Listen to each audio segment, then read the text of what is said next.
Friends, family and keepers of the faith, welcome to another Dellboy blog, and as always I'm going to date stamp this. It's year for blog 22, or in legacy numbers it's blog 178, and it's dated the 20th of July 2025. And yeah, we're nearing the end of July. It's that awkward, one of them awkward months. I'm constantly looking at money at the moment. So it's one of them awkward months where we even get to the end of next week and I've still got to go through another weekend before I'm paid. I used to love it when the first or the end of the month would land in the weekend, because then you'd get paid early. But no, it's going to be afterwards. So it's going to be another hard sort of like week for me, but that's neither here nor there. Looking outside the window, the day is overcast. It's warm. It's humid. It's to quote a line in a film I watched this week, which is "Throw Mama from the Train," which has got Danny DeVito and Billy Crystal in it. It starts off with the writer writing about the night was, and the only word he could think of was moist. And yeah, it's horrible, sticky, and yet not bright outside really at all, to give you that lovely feeling of going outside into the garden and appreciating it all. But it's been a bit of a mixed for this week anyway. We've had weeks and weeks, much longer than I can really remember other years to be, of dry, hot heat. Because even last year, where we had, like a 2-week or a 3-week session of heat, the grass didn't go that brown. I mean, it's nearly destroyed the whole centre of the grass in my back garden, with only the overhanging branches of the trees keeping the top of the garden green, and the bottom area of the garden, which is shaded by this particular building, in fact. So the fences have done what it can, but as far as I'm concerned, it's just totally brown. But the pots have done well. The rose bush that we put in 6-7 weeks ago is growing. It's budded. I've cut the buds off, and another couple of buds are growing, so that's going well.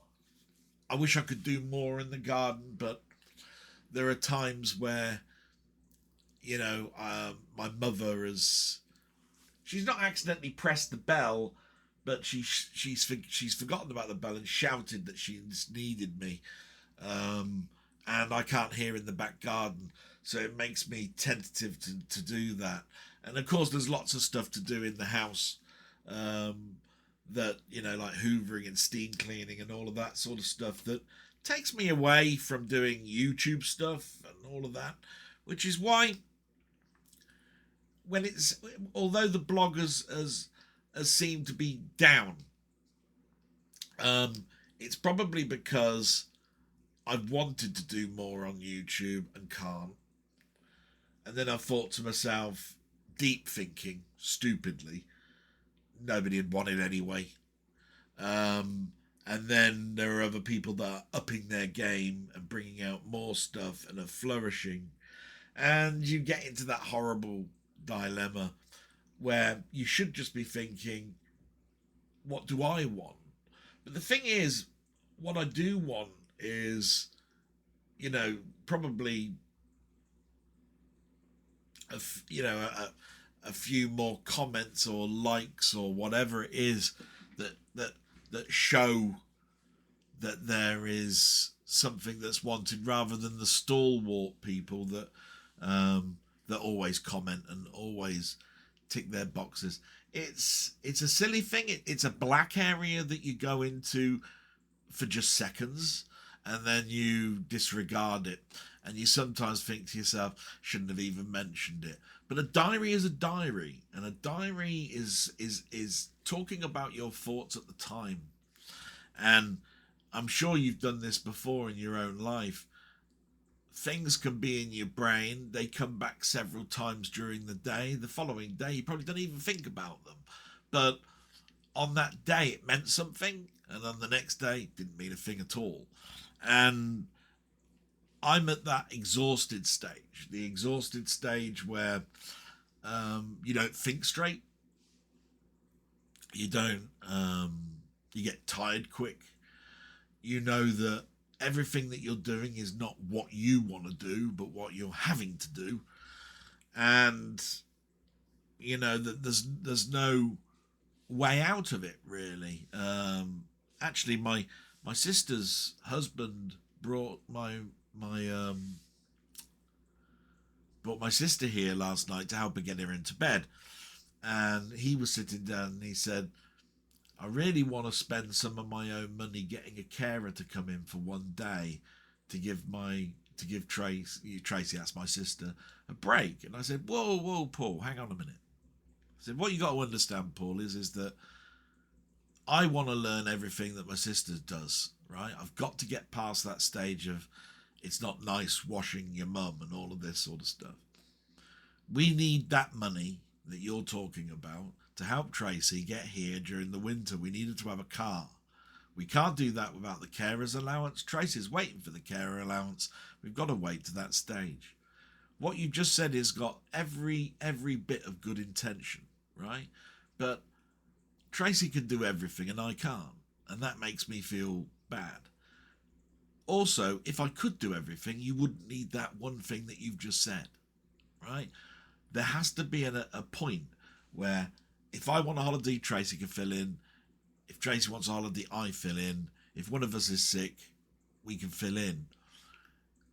We need to look at a carer or another person that might step in just for the odd day when those two are exhausted. If you do that, then basically you're asking me for somebody who I don't know to come into this house and look after my mum. I live here. I should have, therefore, a say on how this is going to go. Even Tracy, my sister, doesn't live here. I pay rent here, live here 24/7, see mum 24/7. And you're talking about, because Tracy does the bits that womenly do, you want her to have a break by her being filled in by somebody else. No, get Tracy to show me these things. Save money. A funny thing that my sister says is that whenever we're having a little jovial chat is that she thinks I squeak when I walk. It's not. I don't squeak when I walk. The money that the pension doesn't cover comes out of my money.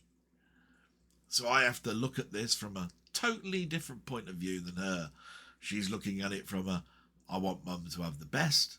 I'm looking at it, I want mum to have the best within our financial means. There's two different things there. And we never have an argument over it. We have a nice little fun jovial chat about it, you know. But it does make you feel bad when you know, you think that you're holding back when you're not. I'm spending money left, right, and centre. It's not fun. I'm not spending it on myself. So when that carer allowance comes in, we'll see just how much of that money goes towards buying mum's groceries. I should think none. It will be to help Tracy get here, get back, all of those sort of things. So basically, it will be extra money into her coffers, and yet we will still be buying the food through my money if the pension doesn't allow it. So yeah, it's not going to be fun. It's not going to be right. I can't really point it out. It starts an argument. I live with it. I've already said that my savings are now, well, you know, not to put a too fine a side of it, I did have £3,000. I'm now down to less than 1,000 of my savings, and that's over, what is it, 4 or 5 months now? 4 months. So it won't be very long now before we get to probably September, and that money will be gone, and I'll be then using a lot more of my wages. At least at the end of the month, I'm not into an overdraft. I've always come away with about 100 left my wages, but it's not enough to keep my savings account buoyant. So I need to look at what I buy again, even though I've been buying a lot more from charity shops than I have been from anywhere else, and basically cut down again. I'm happy to do so. Anything to help my mum. Let's do the news, shall we? We'll talk about all of that later on. So we always do the news. It date stamps this week, or the week that's just gone, and we always start off with the war. And this is what was listed on the internet news this morning. Zelensky has offered Putin fresh peace talks after weeks of Moscow's missile strikes. Zelensky offered the talks to start next week as he wishes to speed up ending the conflict. This comes after weeks of Russian attacks on Ukraine, including over 300 drones and 30 missiles launched, let alone on Friday. So far, Putin has not answered. Trump has threatened to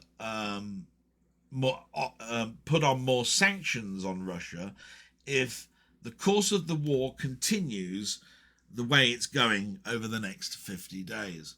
So Trump has put this 50-day thing on. My God, that's nearly 2 months. I think that started 2 weeks ago. All the time that's going on, 300 drones and 30 missiles are being blasted left, right and centre.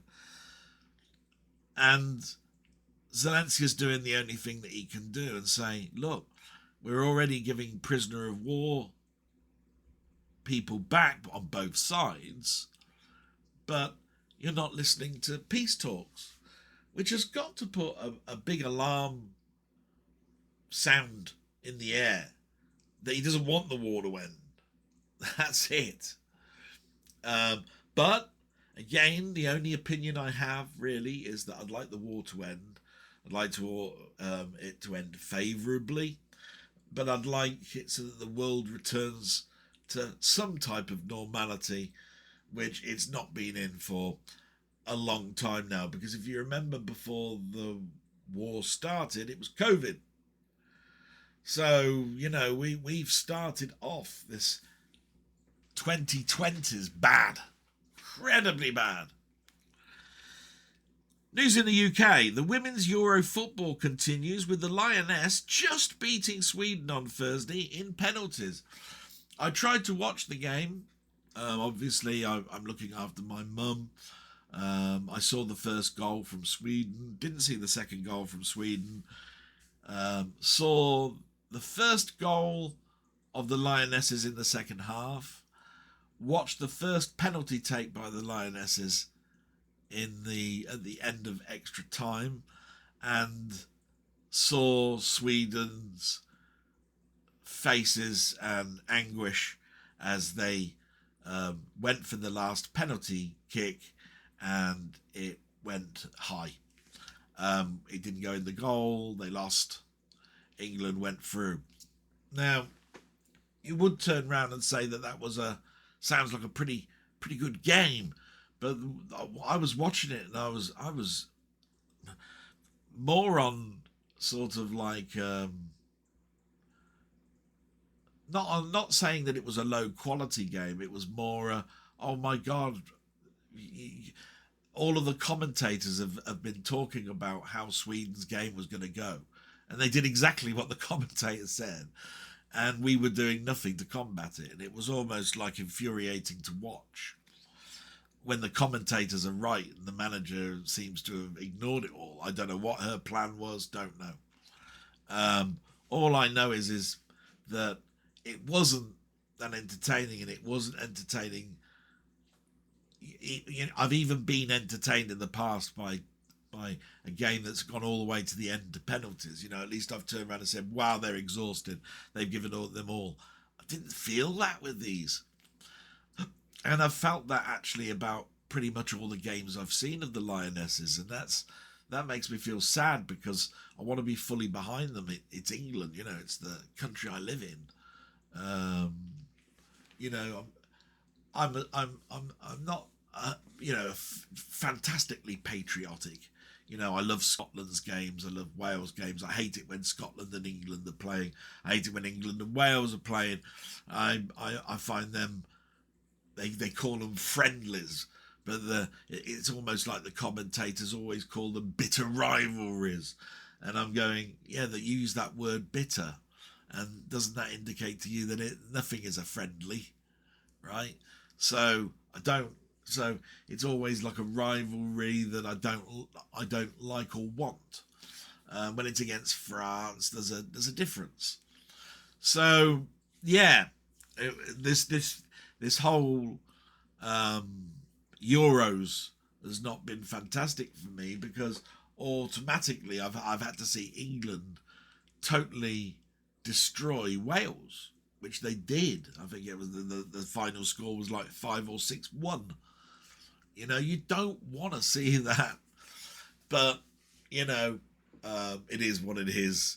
And I just hoped that Wales went away with a positive attitude, because in the other two games they were playing, they played incredibly well.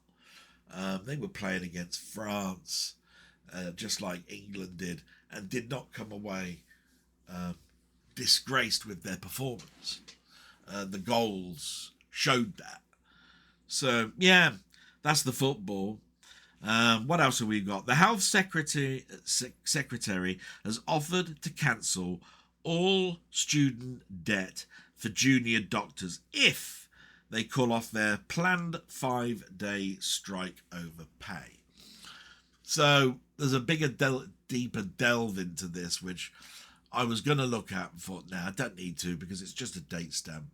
But that's quite a sizable chunk of money to write off. But what the junior doctors are looking for, stability and fairness in regards to their pay. If they take away the student debt, then their living wage, what they're living on now, remains sort of like the same, okay? Because they don't usually have to pay the student debt off, I think, until the end. So it would only make sense to them after they've qualified and gone off, because of the way the student loan thing works. I believe that's how it works. I've not been a junior doctor, so I'm not sure if it works in the same way as other student loans do. But generally, if I remember rightly, you could go to university, you got a student loan, you had a living amount of money that you had on it. Once you'd finished university, you went into a job, and then you started to pay it back out of your wages, and it would take you years. And you had to be of a certain grade of wage. You had to be over like 20,000 or 22,000 or whatever. So I'm not quite sure how the junior bit works, but it sounds like an okayish offer, but it doesn't sustain where we are at the moment. That's all I looked at. And then the last news article was Jonathan Powell, advisor to the PM, is accused of running covert diplomatic operations using taxpayers' money, and a report is to follow. So apparently there has been things going on in the government where they've assembled teams to get information, all of that based on taxpayers' money, because we pay all of their wages. These teams are all funded by a budget that they've got in that team, all to get something that is, as I think, has come to millions, and there's been no transparency over it. That's bad. Just like the television license, the BBC, they always said that your money pays for the programs that we we create for you, and we do it because we don't do advertising. So what you're trying to say is you are part of the BBC. Well, then my taxpayers' money means that you're part of the government. And from that point of view, did I agree to any of this? No. I wanted those millions probably to go to the NHS or something, you know. I don't know too much about what the information is, what the team did. I didn't really look into it that way, so I don't really have an opinion of it. But all I know is if it's in the news, it must be pretty damning. Especially when I hear the word non-transparency. So nobody likes that. Everybody wants to know where things are going. So that covers the news. And then there's just a little bit about me and this week. And as you know, I like to do this bit, and it can go on for some time. But it's more or less the same as last week. So really, I'll try and cut it down to a little bit.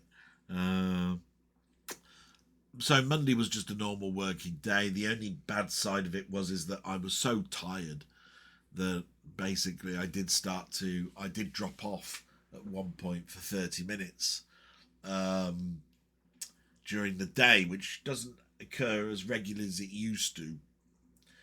But luckily it was when I was actually in the room with my mum, so I was sitting with her, changing the channels over, so I got her something to watch. And I knew what time it was that I went to sleep and the time that I woke up, because the program had just started and it basically said an end of part 2 when I woke up. And I've looked at this program before, and they have adverts every 15 minutes. So it was around about 30 minutes, but it's a scary proposition because my mum just continued to read the paper, oblivious. But she could have got up, walked straight past me, all sorts of stuff. Because the way that the sleep is occurring is like a shut-off, a body shut-off. And therefore I'm not in a sleep where you're in a light sleep, where noise wakes you up or anything like that. It's my brain wakes me up. So now I go, what?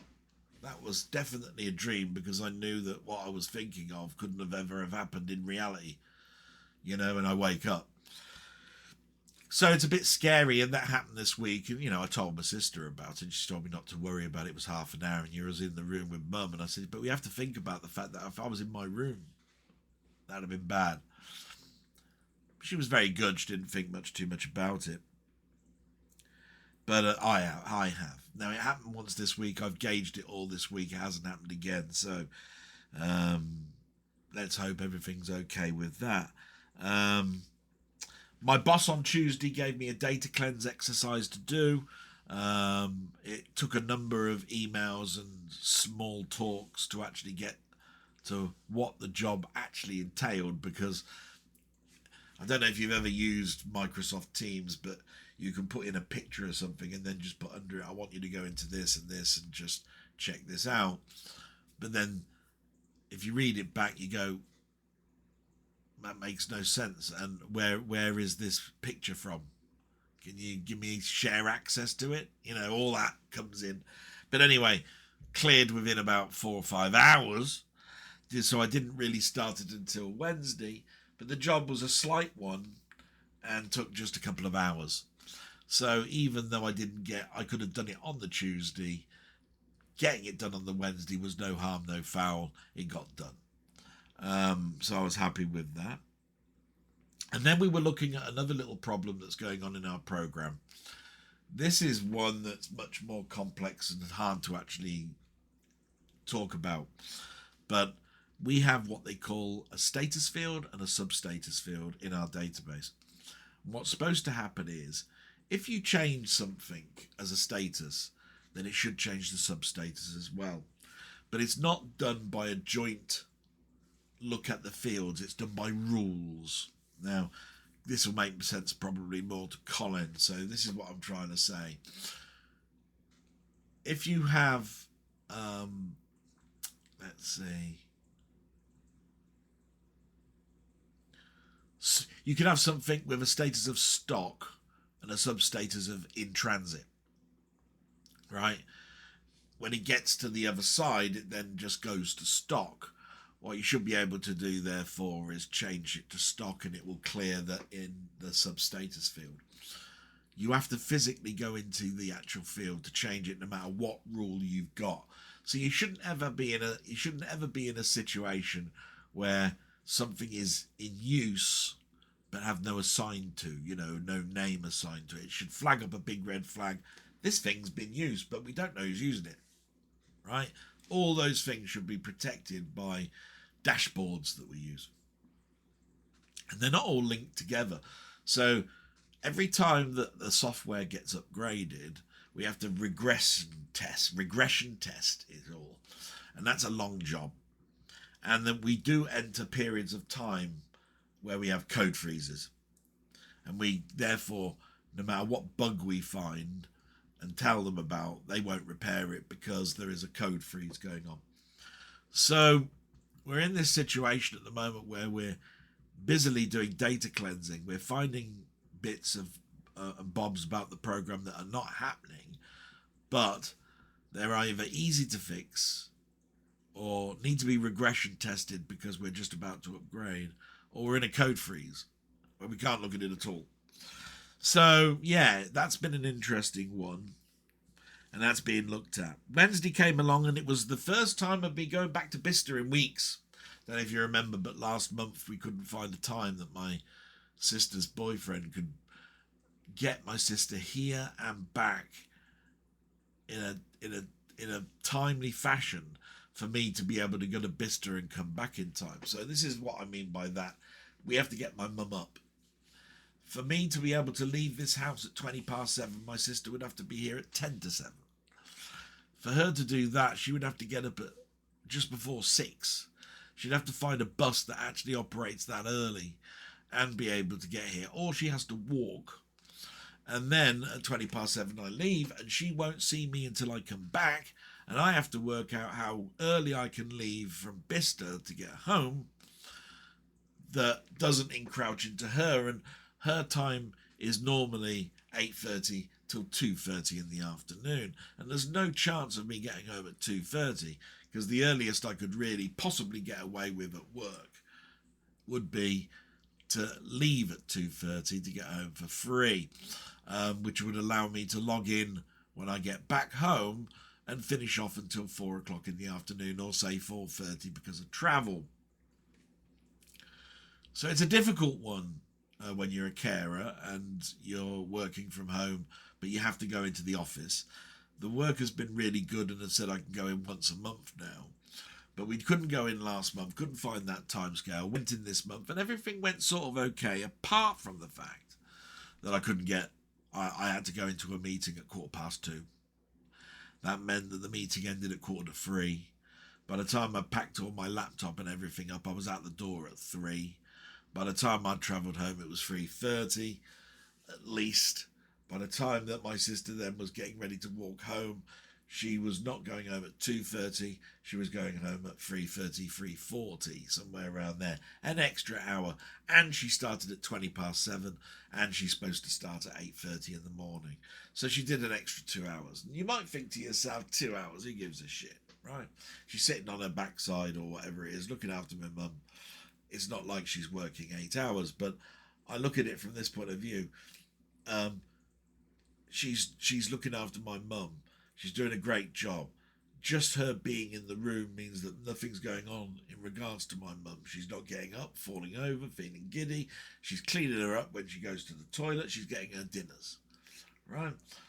All of that sort of stuff. You might turn around and say, but she's not working.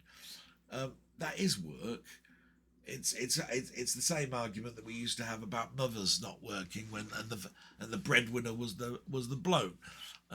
They clean, they cook, they shop, they do. This is where it's all jobs that if you were to ask to do it, you wouldn't get anything you're done at work, and that's proved by me trying to work here at home. So no, I do thank my sister for that. And you have to put your hands together and clap and pat people on the back when they're doing things like that. My sister and I are both getting extremely tired. All I'm saying is there's got to be a point, and it's got to be a point pretty soon, where I need to be able to do what she does, and she's got to appreciate the things that I do. And the things that I do are things that she possibly can do anyway. But what you got to remember is I know where everything is in the house and she doesn't. So it's a little bit more cumbersome for her. And that's pretty much my week, really, in regards to Wednesday. When we get to Friday, it's that busy day. Friday is the worst day. It used to be the day I look forward to because it's the day you can start to take your foot off the accelerator. I'm full in turbo mode on Friday because I have to get my mum to the hairdressers and back. I have to do the weekly shop at lunchtime. And at work, there seems to be at the moment, the last 2 Fridays, I've had to do this presentation. So there's been a lot of going a million miles an hour, it would seem. And on Friday, I'm just absolutely tired. I couldn't care less what people are doing on YouTube, whether they're doing their own blogs, waffles, live streams. I'm so tired, I'm going, I don't care. But I believe the presentations are all done now. So maybe I could take the foot off the gas. Next Friday, I've got to go and have that last piece of work done on my teeth. And then I'm done for 6 months. That's something I'm looking forward to. It's good that you could tick a box and say another job's done, because the other thing that I haven't done is have my eyes tested. I haven't had them done in 3 years, and it's supposed to be every 2 years. So I'm a year over getting my eyes tested. And again, it's all down to money and time and all of that sort of stuff. I know when I go in there, it's like I'm a walking check. They'll go in there and say, oh, pretty much nearly the same, but there is slight movement or cataract in one eye. So there is a slight change in the prescription for your left eye. And so take this and choose which glass frames you're going to have. And you're going, oh, for goodness sake, I know exactly what that means. Bloody lenses are going to cost me like £100 because I need to have the reactor light ones because I drive, and of course I'm bright light really does affect me quite a lot. And they're going to be, I'm going to want them scratch proof, aren't I? They're going to be varifocals, which is going to be twice as much as more as normal focals. And then the frames themselves are going to be in that buy 2 for this price. If you don't, then it's this price type thing. And you're going to come away knowing it's going to cost you, 150, £200. And they think to themselves, yeah, but that's over 2 years. And I'm thinking, yeah, but it's coming out of my wallet now. And I didn't budget for it. And I've got this going on with my mum. So, yeah, it's that sort of thing. And then I'll have to go to my savings again. And my coffers are empty. We just recently had my clutch done on my car. It was £950. It takes time for me to recuperate that money. So, yeah, Specsavers, it's in the back of my mind to do. I could do the cheaper options that I see on television where you can have them delivered, you can have the cheaper range and all of that sort of stuff. But I do think to myself that the things that you need to concentrate on when it comes to money and not scrimp and save on are the things that you use every day. So I used to say to myself, look, I use my computer every day, so I want the best. I look at the telly probably for more hours in a week than anything else, so I want that to be pretty good. I drive an awful lot. This was back in the day. I used to say to myself, I spend 3 hours in the car a day, 7 days a week. That's 21 hours. So at the end of the day, who wants to sit in a shitty, rusty, old clap banger that might give out at any moment when you spend 21 hours in it? And when you get to the winter, the heater doesn't work. It's bloody freezing. And when it's in the heat, it's bloody hot. There's no air conditioning. Done all that, been in there, for 20 plus years. It's took me till 2015 to get a newish car, where other people were driving around in lovely new cars and still going on holiday, and I never understood how they did it. And then I realised, yeah, two incomes. Got the girlfriend, haven't they, or the wife? And you just think to yourself, you know, I wish I could always be in that situation where I had some money. Anyway, so Saturday is really blog prep. But I spent actually a really nice couple of hours yesterday working on something that I mentioned last week. I was muddling with the name Dellboy Shorts, right? And I thought to myself, a little image, right, of a pair of shorts pulled down, you know, with his around the ankles, with it saying Dellboy Shorts, and doing a very, very quick and dirty short gameplay thing with literally very little information in it. Just, this is this. It came out here. I remember it because of this. Now watch me play. There you are. That's how you play the game. See you in the next one. Right? No more than 5 minutes long. Right? I was toying with it. So to force me to do it, I designed myself a logo. Found 4 pictures to 4 games. Put the picture down. Manipulated the picture. Put the logo in the corner. Then remembered I needed to put another logo to show what it is, whether it was a computer, a console, or an arcade. Figured that one out. Saved it. And did that 4 times for 4 games. Took me about 2.5, 3 hours. Which usually is an indication I'm pretty slow. You'd think you'd be able to do 4 pictures, wouldn't you? Quicker than that. But that's me. And that means I've got the pictures ready, and all I've got to do is the actual recording itself. And as I said, should be a couple of minutes each. That means I should be able to do it fairly quickly and upload them. And then remember, I fiddled about with the idea of doing one as well called Dellboy's Extended Shorts, right?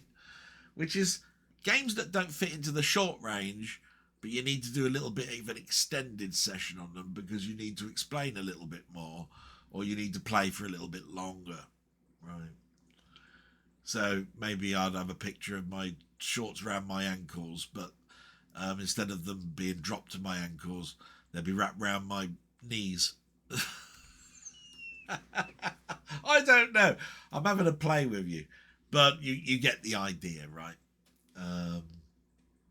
And so it wasn't just blog prep. It was also, could I do this? Should I do this? Okay. I haven't totally forgotten friends requests. I looked at it like this. I wondered whether it was a benefit to my friends, because what I wanted it to do was to be a shout out to them. And what I wanted it to be for me was a surprise to me and make me play more games. What it tended to be was I just didn't get anybody watching other than the people that had asked me to play it. And it fell stale. And yet it's absolutely a fantastic idea and great, because it's a random game from my point of view without me doing something live, right? I'm not jealous, but envious that you could go to someone like Allan, my friend Allan Maymeister, on a Sunday, and you go, right, give me some games to play, and he'll put it in and he'll play it and all of this sort of stuff. Can't do that with my mum's health anymore, and that time that I could have done it has passed, and that's my own fault, right? But also there's a skill to that, and Allan does that in spades. He's got that skill. He's got that likability. He's got the gift of the gab. You can learn an awful lot from watching people like Allan. And I don't want this to sound like a swoon over a main Meister, because it's not. He's just a great buddy of mine who does a great YouTube channel. But you have to turn around and say, look beyond what you see on the screen and think to yourself, what is that guy doing behind the scenes? So we all see him like just load a game and play it, right? But he's got to look at the settings of this. He's got to look at the chat. He's got to then load the game, play it with no instructions, talk about it, talk about whatever else is going on in his mind, and keep doing that. He's looking at the comments, looking at the statistics, looking at the screen, and playing the game. It's hard enough just to play the damn game. So whenever somebody is turning around and going, I could do this, it's dead simple, right? It's not.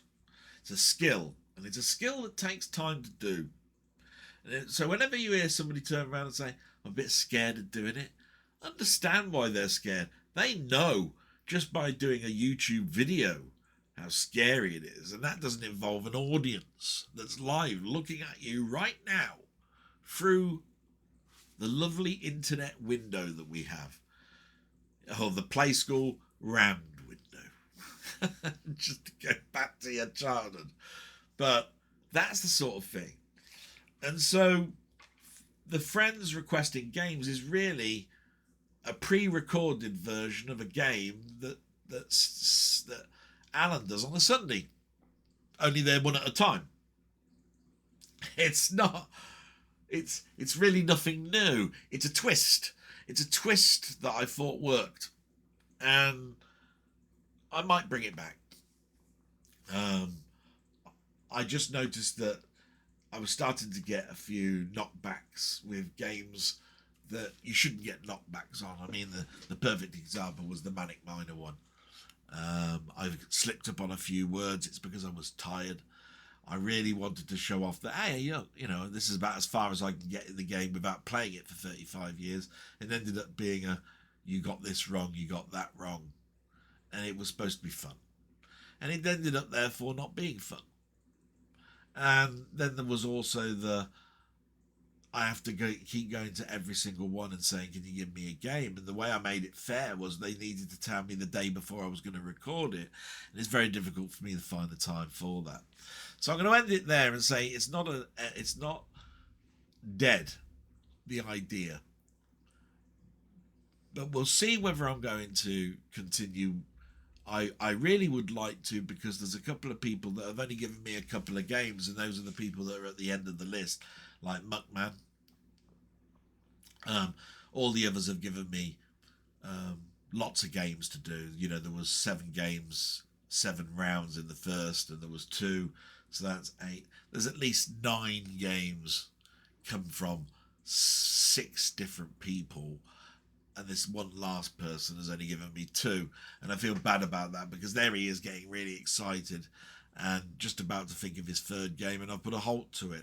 It's that sort of thing that's upsetting a little bit. So we will see.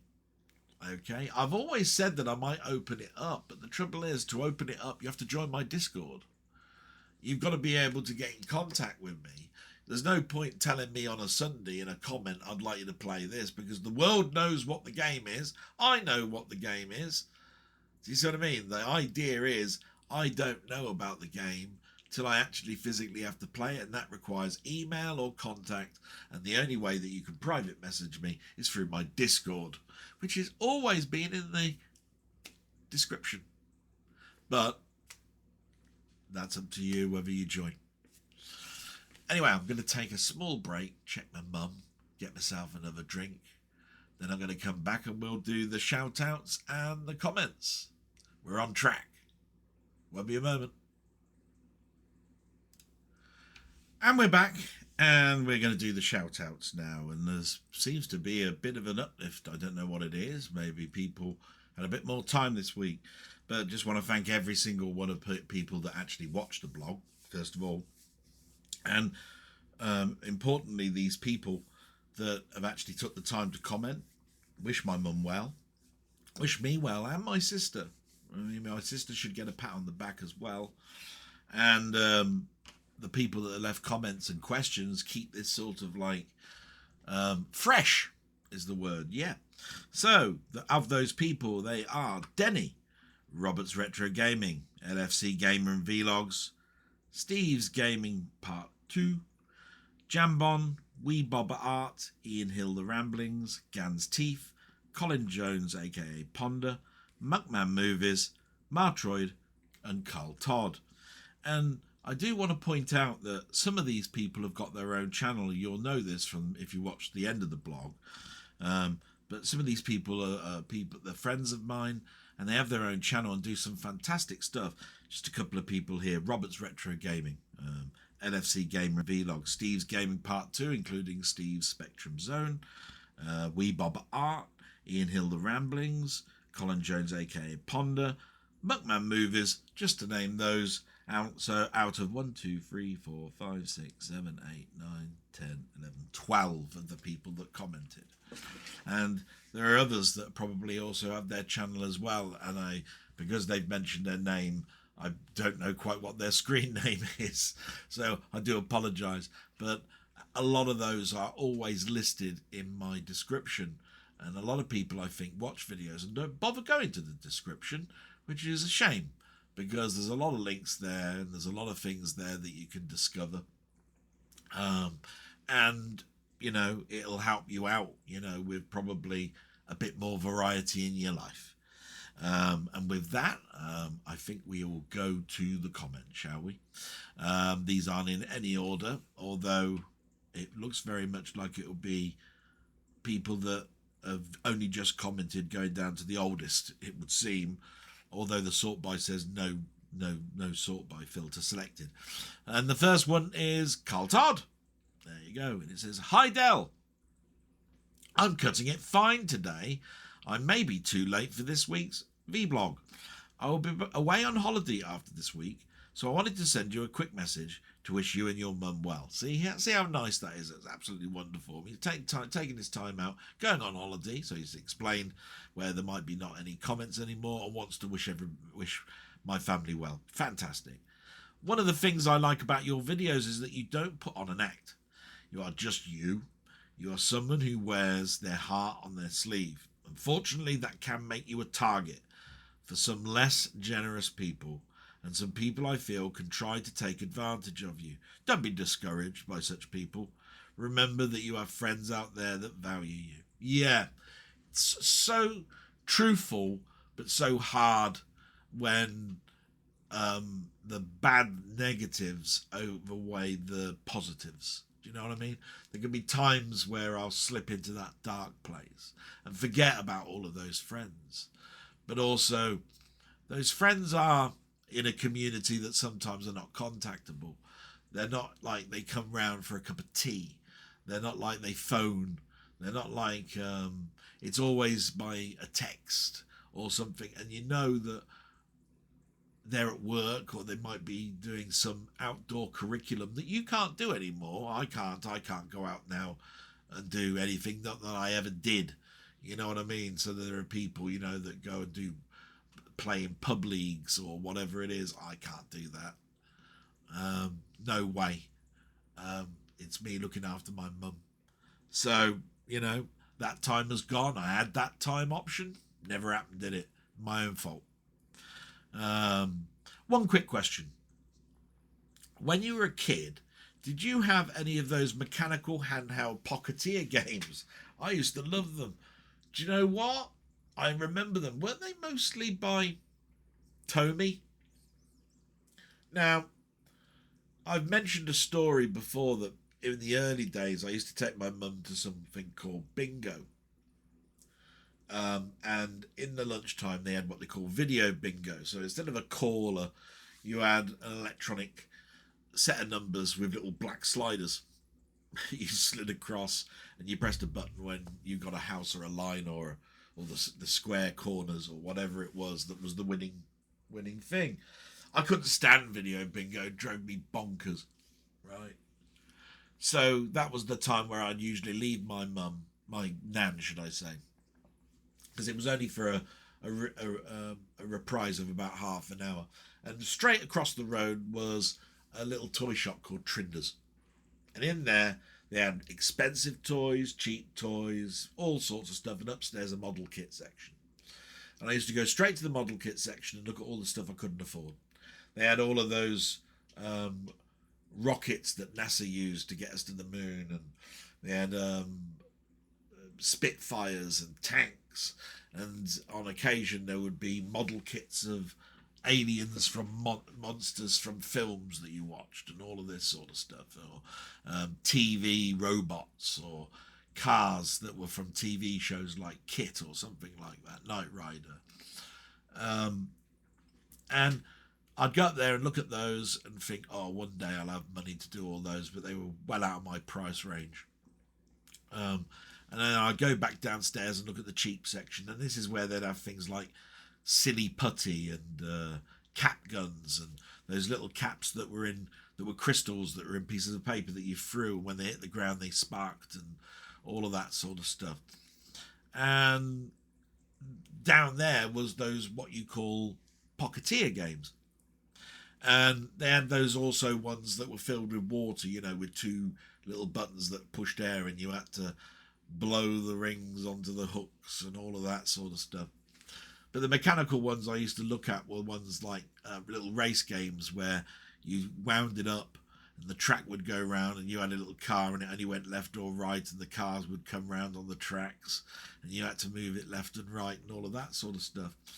And they were always just that little bit too expensive, but on occasion I'd buy probably one of the electronic ones over the mechanical ones. I mentioned last week that one of the Pocketeer type games that I bought was a Marvel one that I bought because it turned up in a toy store rather than sending away for it from an American magazine, which wouldn't have a UK place to buy it from. And those were little electronic games that only had little bulb lights on with a picture, and there was a semi sort of game in it, like Spider-Man needed to get to the top of the skyscraper, and all of these dangers were there, and you'd press the button, the lights would randomly go there, and you would have a little character, and if the light lit on the square that you were actually on, that was the end of the game. It was all random, and either the batteries would run out or I'd lose interest. And they were usually in the price range of about $1.99 back in 1978, 79 we're talking. So still quite a bit of money, because my pocket money would have been something like 50 pence. And I would have got only other money from doing chores or mowing lawns or washing people's windows or cars, or whatever it was that I could do in the street that people would donate a little bit of money, say, yeah, come and wash our car, I'll give you £1, something like that, So, I was again buying stuff, and I had to be careful with what I bought. So I'd buy gyroscopes, or I'd buy a game called Jacks, which was a rubber ball with a load of little metal spindly spike things that you had to drop on the floor and pick up as many as you can while the ball was bouncing and then coming up into the air. You had to catch the ball and get as many of all sorts of stuff that I was playing. And this is on top of stickers or trading cards that I'd buy that were in vogue when I was going to school. So yeah, it must have been a really costly time, but I managed to keep on top of it. Maybe I was a little bit better back then.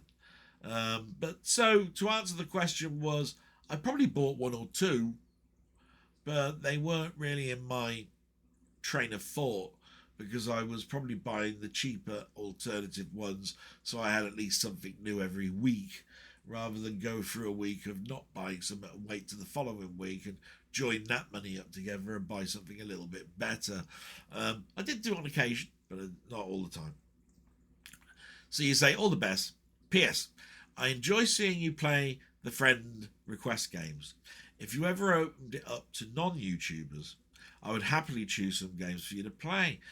yeah, it's as I was saying, because of the way the method, which is I don't want to cheat and see how games are played. I don't want to know too much about the game. I want to know either what the game is by my own memory, or I've never seen it before and discover it with you. Um, you'd have to be on Discord for that to work. So yeah, I don't know if you're part of Discord, but I might open that up to that. Thanks very much, Carlton. Salute, and I hope you have a great holiday. And we moved down to Mr. War and Peace, Denny. We haven't heard from him for a long time. And it's lengthy, but not over the top. Like, it's not like I thought it was going to be. Jesus Christ, I thought it was going to be like a 6-page, thesis on how the heart works or something, right? Anyway, he's put hi and mate. Here we go. We start off. Well, I'm back from my hiatus now, only juggling 10 plates instead of 20, regarding real life issues. As things get easier, it also has its moments to get harder, stripping away any personal time I may have to relax. It's given me in periods time to reflect, to change things up a little going forward. I can only imagine what things must be like for you with your mother and taking that little time out for yourself.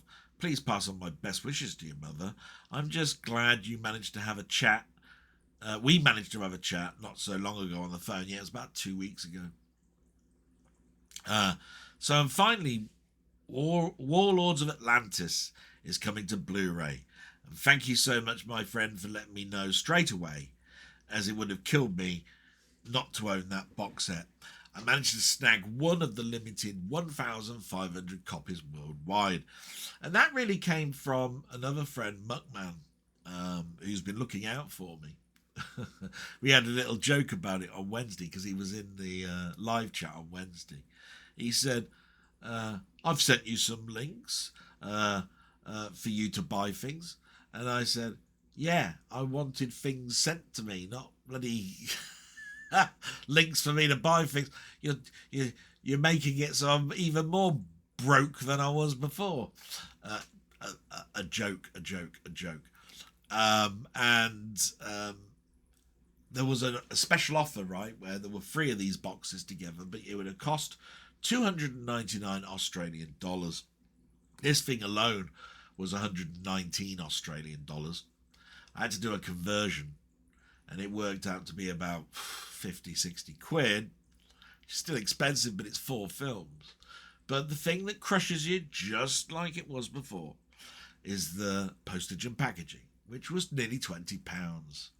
Now, as Muckman pointed out, if you buy something over, I think, £200, or if you go over a certain threshold, it's free postage and packaging. But I still haven't got 200 and something odd quid. Not anymore. Not these days. So I had to reduce it down to the 1, and that means postage and packaging, and therefore I couldn't buy 2, which would have been better because it would have been free postage and packaging. I'd have still have needed an extra 50 or 60 quid, and I just didn't have it. But I thank my friend. We've now got something that we've been waiting for years, me and Denny. I mean, I've mentioned it a million times, Warlords of Atlantis. So there we go. So so he continues, I watched yours and Ian's stream on Playback this week, and I have to agree with your comments on buying physical media to go into your collection. TV and film are both important for me. I believe I have a 40-60 ratio in favour of films in my collection. I would add stuff I think is rubbish or buying for the sake of it through the collector in me, as it will try to complete sets like my Empire Pictures collection. Yeah, we had this little discussion, and everybody's different, but there are some people that are collectors, there are some people that only want what they've seen, etc, etc, and then there are people that are thinking about getting rid of their TV stuff because the film stuff is more important. Each to their own. What I tried to get across is nostalgia sometimes takes over for me. There are things on TV stuff I will buy, even though I probably won't go to them. there is a time that that'll happen. And just like anything, physical media is on the decline and streaming is on the foreground. And something, I don't know, let's say um, Columbo. No, let's do Quincy, right? Quincy used to be on the telly all the time. If it wasn't on the telly, it'd be on Freeview, another channel. If it wasn't on Freeview, it'd be on Sky, etc., etc., etc. Now, I used to watch that program when I was going to bed. Now, that meant that I could put the disc in and it'd play 4 episodes on that disc. I would fall asleep. The disc would get to the end of episode 4, shut itself off. Brilliant, worked really well. Streaming services. The TV that's at the end of the room, which you can no longer see because I've zoomed the camera in slightly, doesn't have a Fire Stick in it. Only has a hard drive plugged into the back of it. And a disc drive, a CD, a DVD, Blu-ray connected to it. It doesn't have Sky. And the aerial is not the one that's on the roof. It's an indoor aerial. So from a Freeview point of view, where there are 160 odd channels, it'll pick up about 40 of them, 50 of them. The strongest signals. Which means I rely on the physical media to give me the stuff that I can't watch that'll be on channels like Yesterday or Rewind or something like that. So yeah, I could download a digital copy. I've got the physical, so it wouldn't really be too bad about piracy in regards to downloading them. But again, hard disk space is pretty limited on that. Plus, the telly doesn't always play back every single file type, which means I'd have to convert some of them because they're all being done in what they call HEVC now, in an MKV wrapper. But mine generally is H.264, which is a format that my telly will support because it's an old telly. It's an old portable, 19-inch, 6 years ago TV. And so it didn't recognise what HEVC is, and the LG do not do firmware upgrades to it anymore.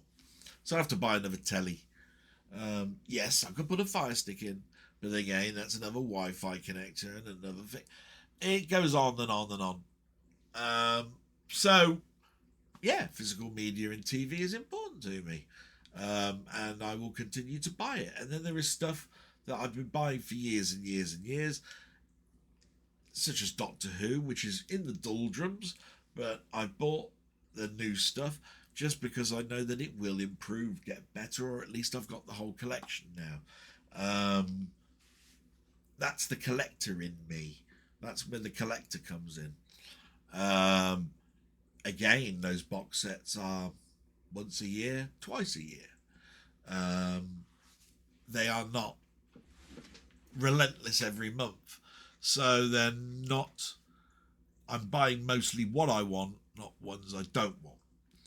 So again, it's a balancing act. Balancing act.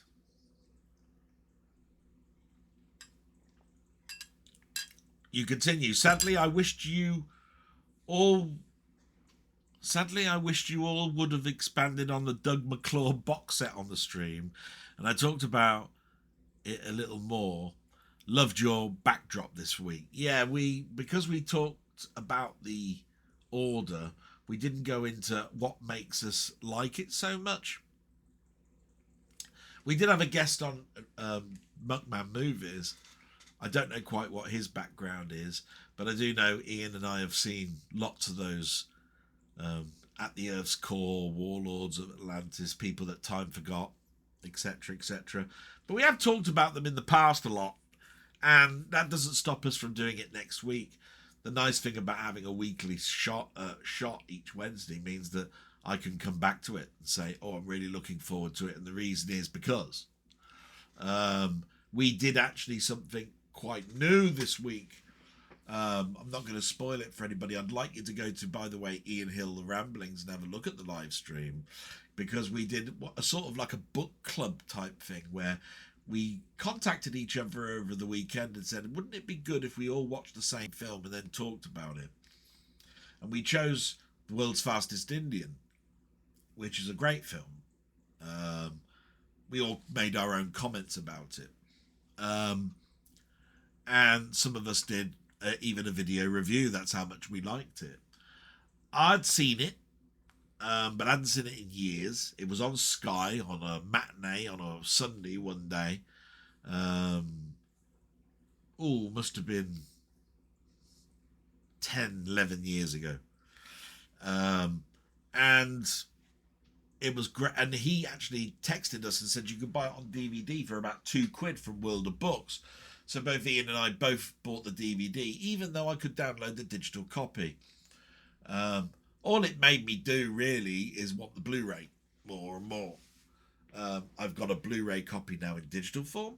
I've got the DVD in physical form.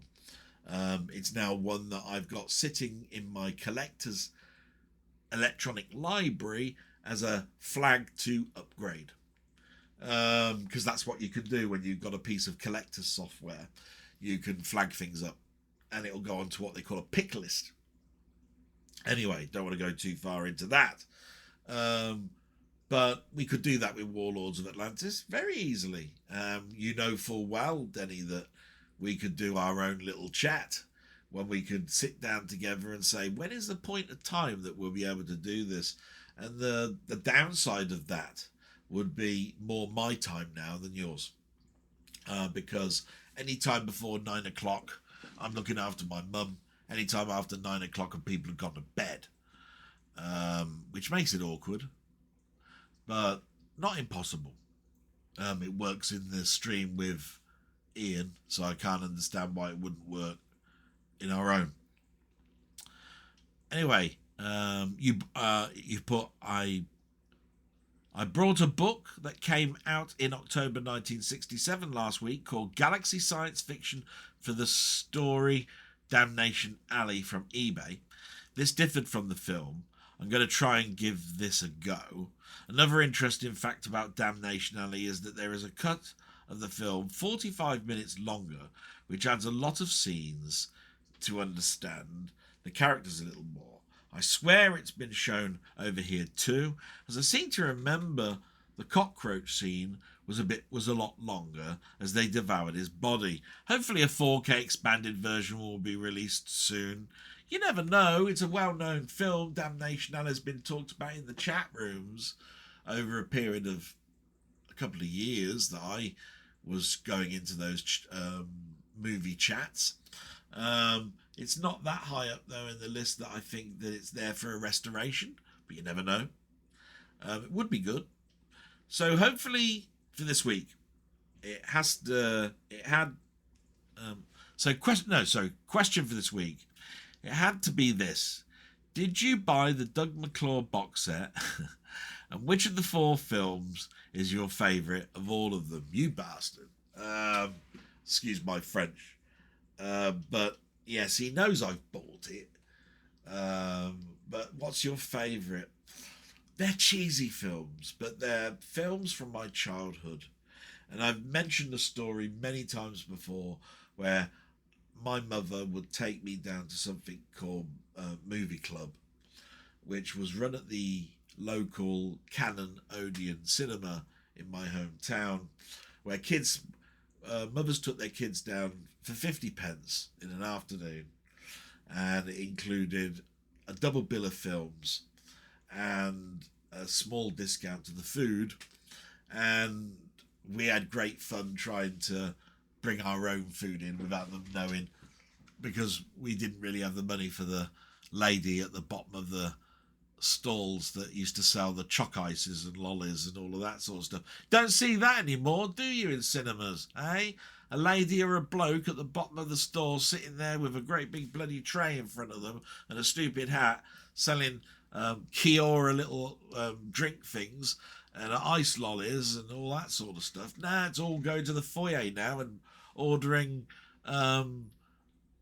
movie menu number 1, which includes large popcorn and drink and something else. Right, it's all that crap now, like as if you were going into McDonald's and having a Happy Meal. So yeah, miss all that actually a little bit. Even Monty Python did a joke sketch about the person that used to sell choc ices. He used to have John Cleese dressed up as a woman, I think, walking down shouting, "Albatross!" And a bloke turned up saying that he wanted a choc ice, and he ain't got no choc ice, got albatross. Well, I wanted a choc ice. You got albatross flavoured on our choc ices? No, I have not got albatross flavoured choc ices. Just got this. It just goes on and on and on. I digress. That's just come into my mind just now. Funny little memory.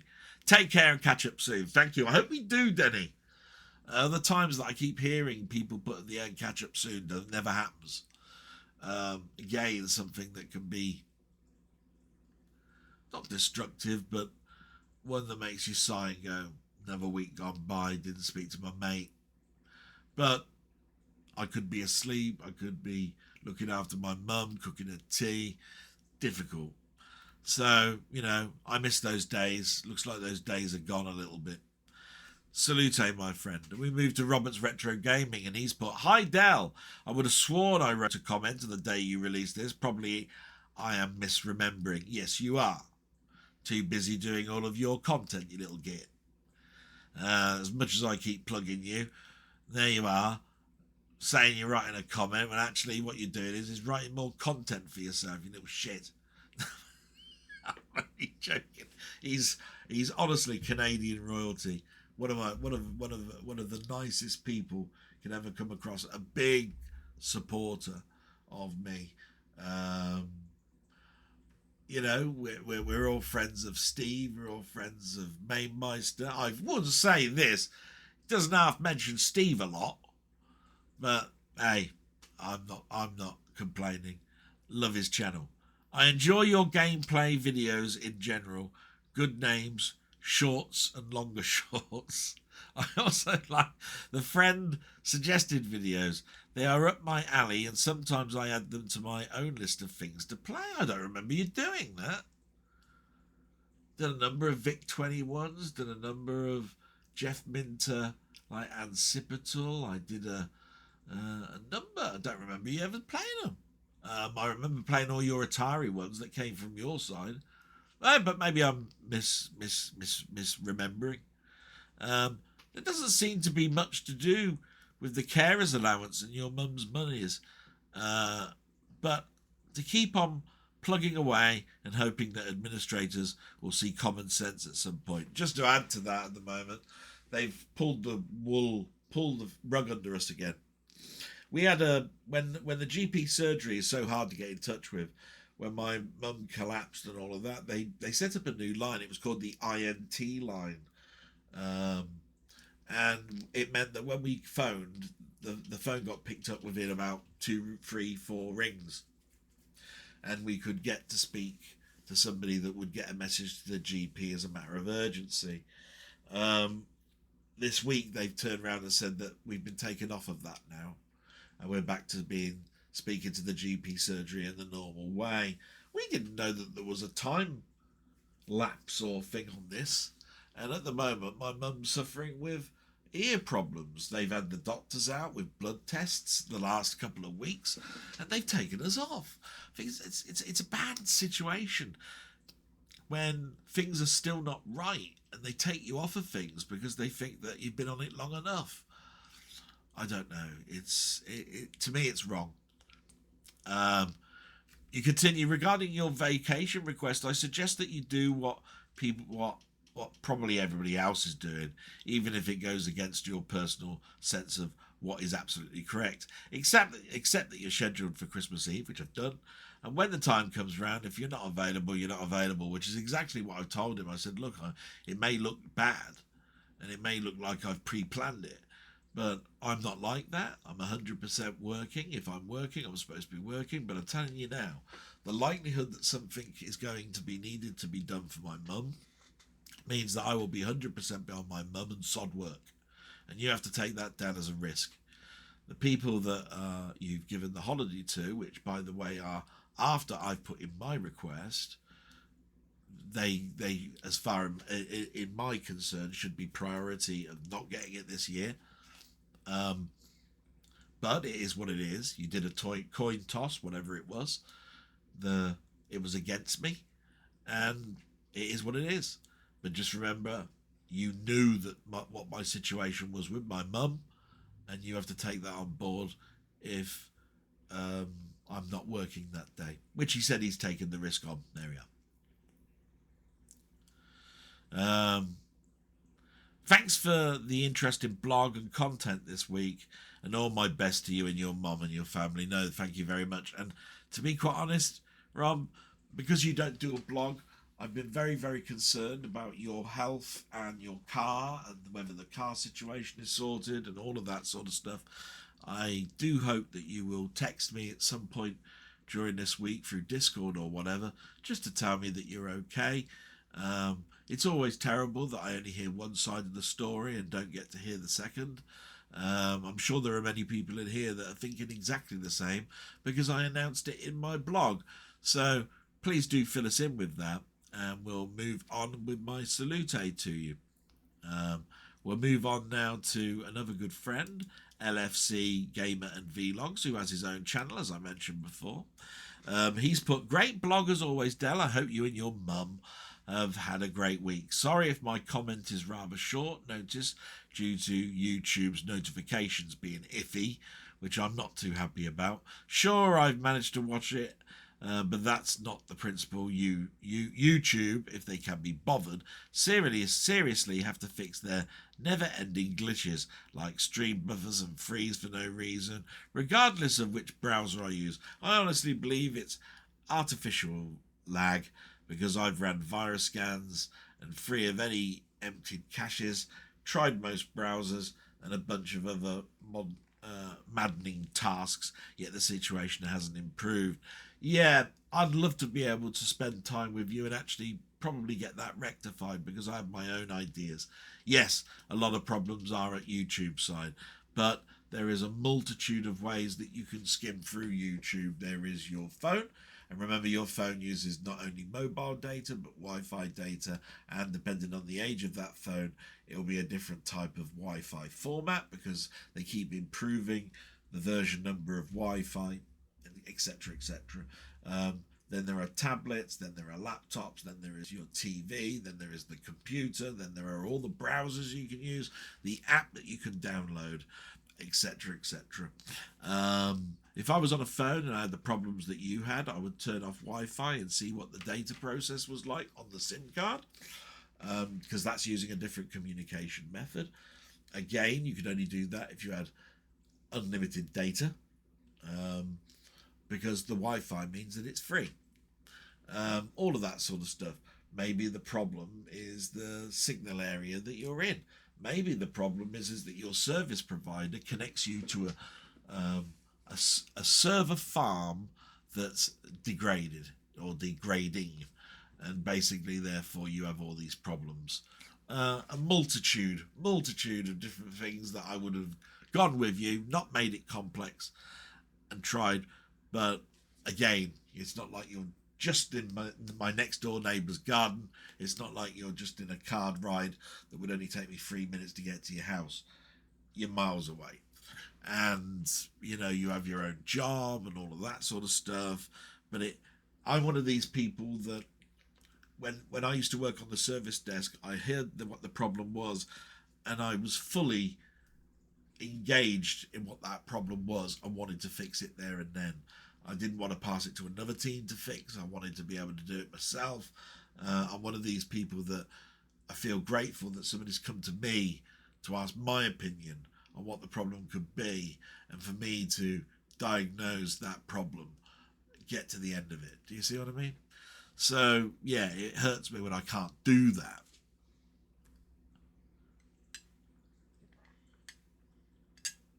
Now that I've got mini rant off my chest, this week for me has been decent, and it was my birthday as well. Oh, happy birthday, matey. Usually I go out for a pub meal and a few drinks with close ones, but chose to stay at home this time as it's been too warm to go anywhere. The heat on Wednesday made me feel proper nauseous. Thankfully that passed over on Friday. Yeah, that's when the weather sort of like took a turn to a cooler environment. Anyway, my parents got me a card and a cake, which is fine by me as a kid. Birthdays always got me excited, waking up early to open my presents. But now it just feels like any other day, to be fair. It's weird. Something like that used to get you hyped up.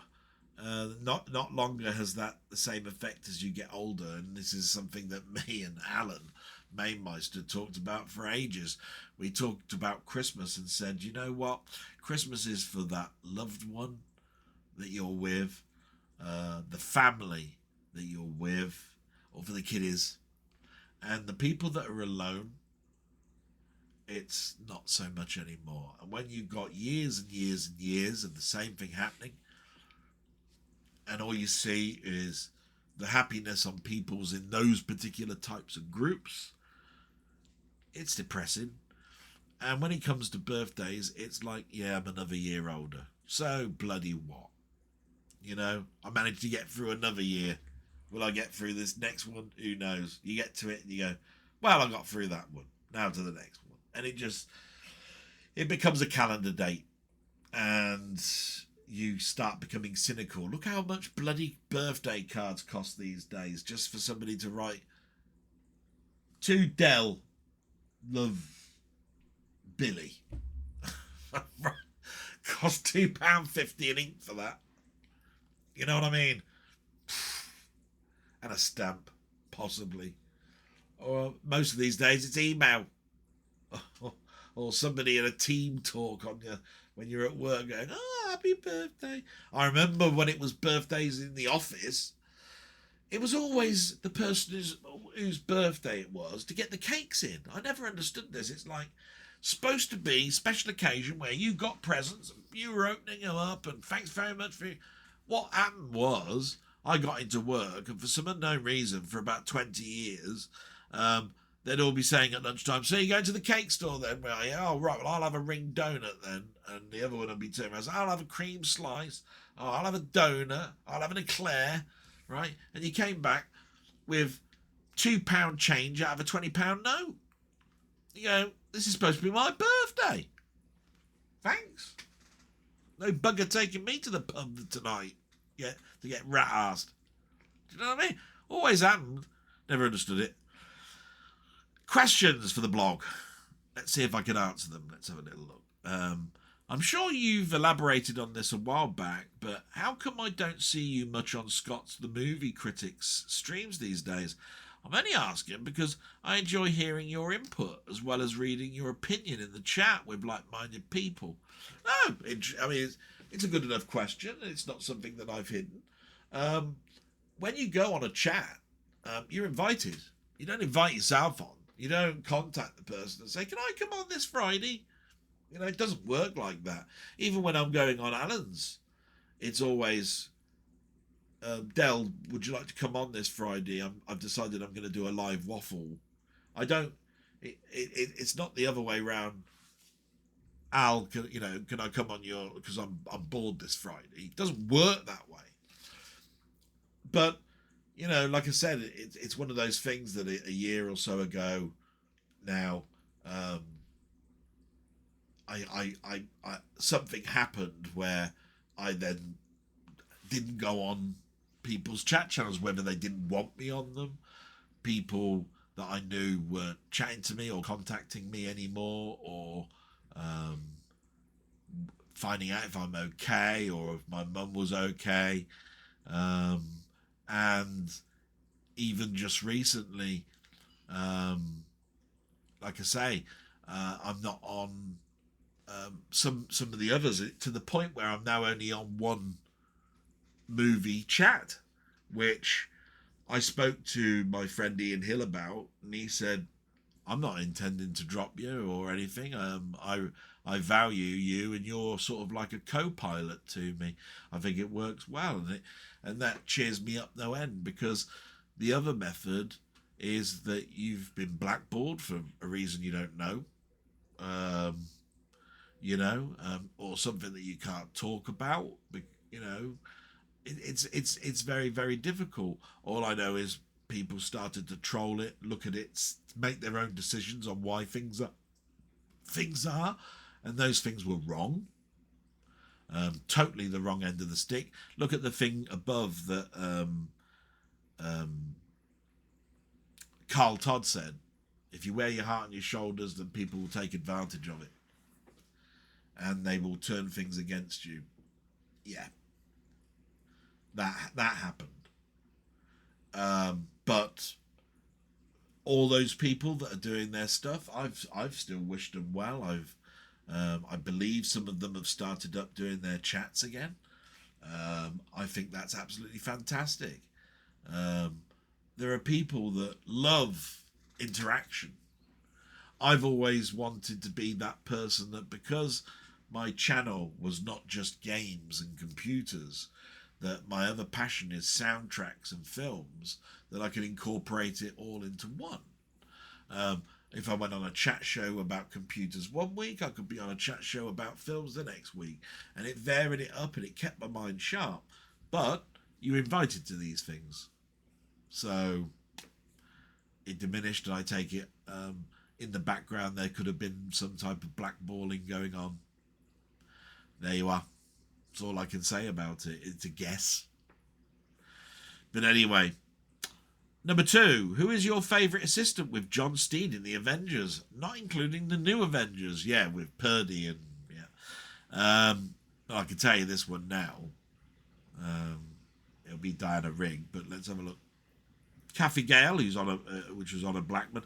Bit far back, but I did enjoy those stories. Emma Peel, Diana Rigg, yeah. And you put my personal favourite. I think everybody's, most people's personal favourites, to be quite honest.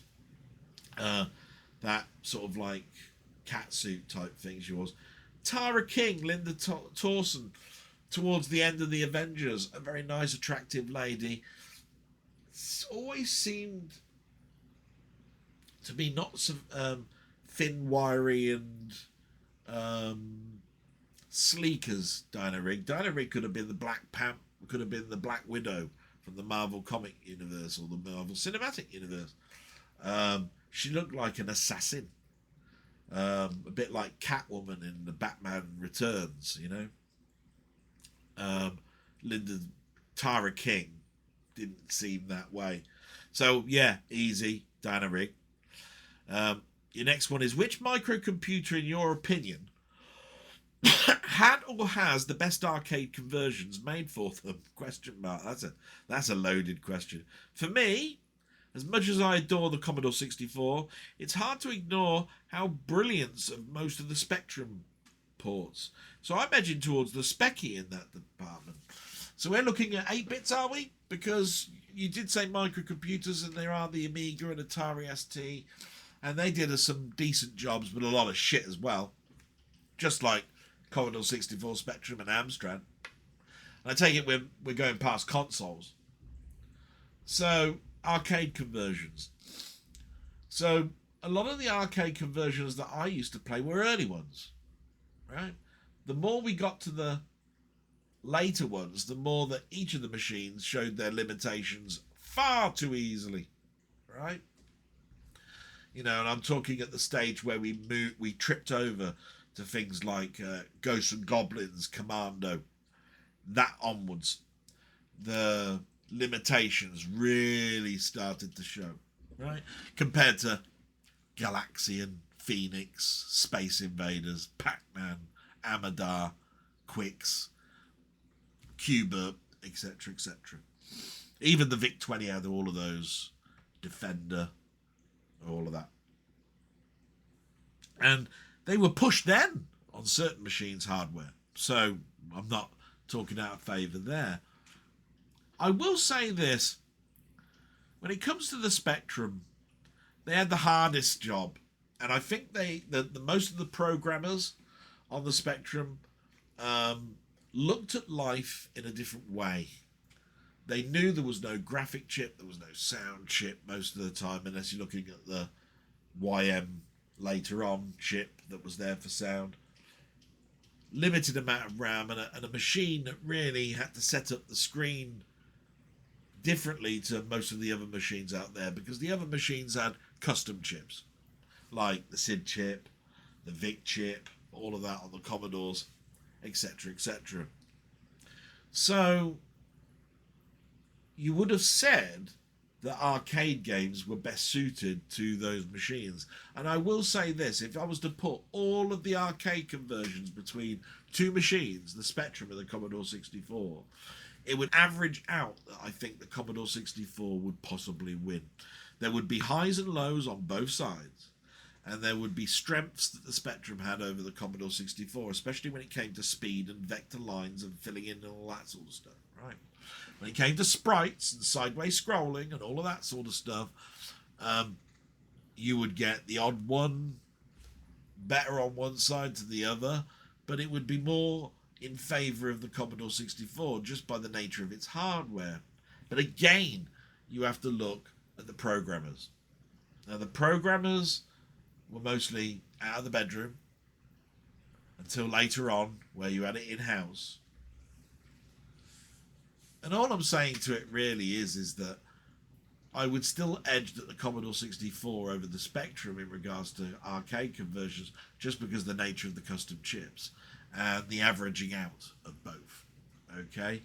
But that does not take away on the brilliance, the absolute brilliance programmers on the Spectrum side. I would rather play Commando on the Commodore 64 than I would play Commando on the Spectrum.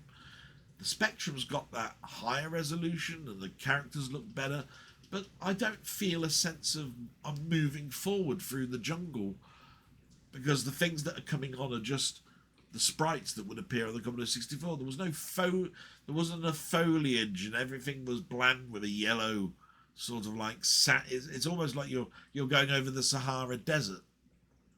Do you know what I mean? So there wasn't this sense of progression moving forward.